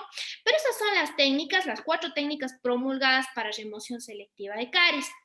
Si estas preguntas que surgen, ¿qué pasa entonces con los reveladores? Si los reveladores eran la panacea, ¿no? Los reveladores tenían una tinción selectiva a la dentina cariada y a la dentina no cariada, pero a la clínica no, realmente a la clínica no existe un límite franco que me dilucide en dónde está lo cariado y no lo cariado, por eso se dejaron de utilizar. Los reveladores tienen la capacidad de teñir la dentina afectada y se dice que daban mayores posibilidades de exposiciones pulpares, por lo cual no se recomiendan hoy en día. Otra cosa, habían personas que decían, bueno, yo quiero esterilizar el fondo de la cavidad, ¿puedo utilizar algún agente antimicrobiano para esterilizar tras la remoción selectiva? Pues sí, claro que sí. Se está recomendando el uso del hipoclorito de soda 5.2% durante 1 minuto no más para hacer una proteólisis y una remoción de las proteínas que quedan unidas a la hidroxiapatita. Se podría utilizar y teóricamente se conseguiría la esterilización de la cavidad.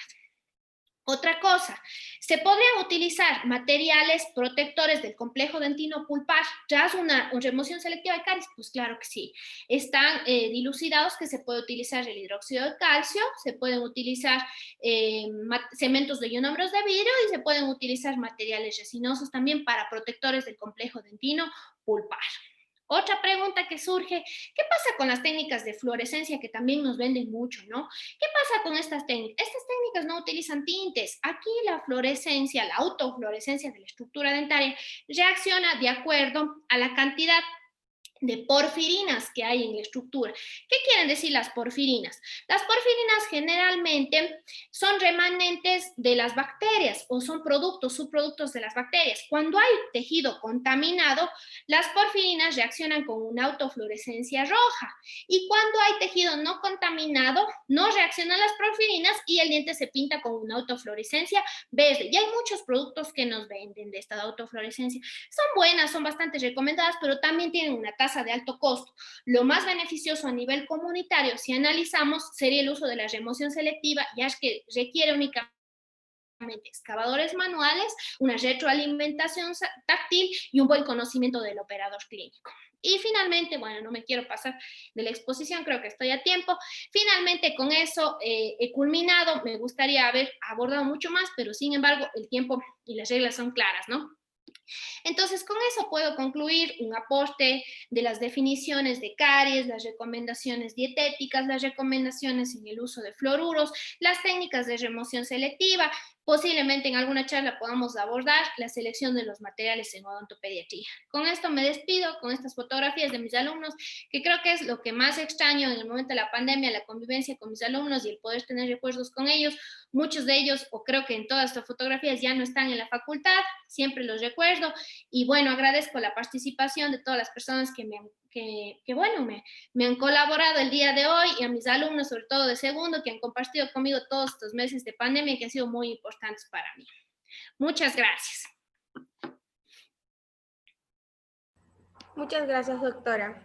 En este momento damos paso al foro de preguntas. Claro que sí. Jason Quesada, felicidades por tan buena ponencia, doctora.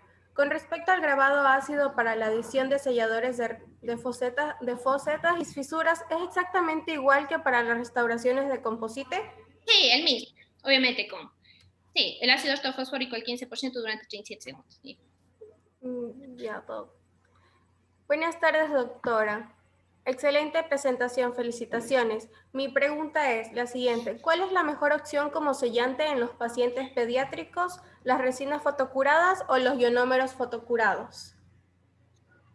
Pues tiene sus desventajas y depende del escenario clínico, ¿no? Las resinas siempre van a ser más ideales en condiciones ideales de aislamiento absoluto y los ionómeros pueden ser más ideales en eventos comunitarios. Como esta charla está orientada generalmente a eventos comunitarios, los ionómeros sí se apoyan, pero generalmente cuando no requieren condiciones ideales de aislamiento absoluto, o sea, pueden ser colocados. Y los ionómeros tienen la capacidad frente a las resinas, aparte de esta adhesión iónica, que se cargan de flúor, se recargan de flúor y producen una liberación local de fluoruros, no una liberación elevada de fluoruros, pero siempre se recargan de fluoruros y es una microliberación local de fluoruros durante su estancia o durante su periodo de permanencia en boca. Muchas gracias, doctora. Agradecemos la intervención de la doctora María Cristina Alviar Córdoba y esperamos tenerla nuevamente en espacios similares en una próxima ocasión. Damos por cerradas las intervenciones de este día dentro de las jornadas académicas de odontología comunitaria y actualizaciones. Muchas gracias con todos. Buenas tardes. Muchas gracias. Gracias.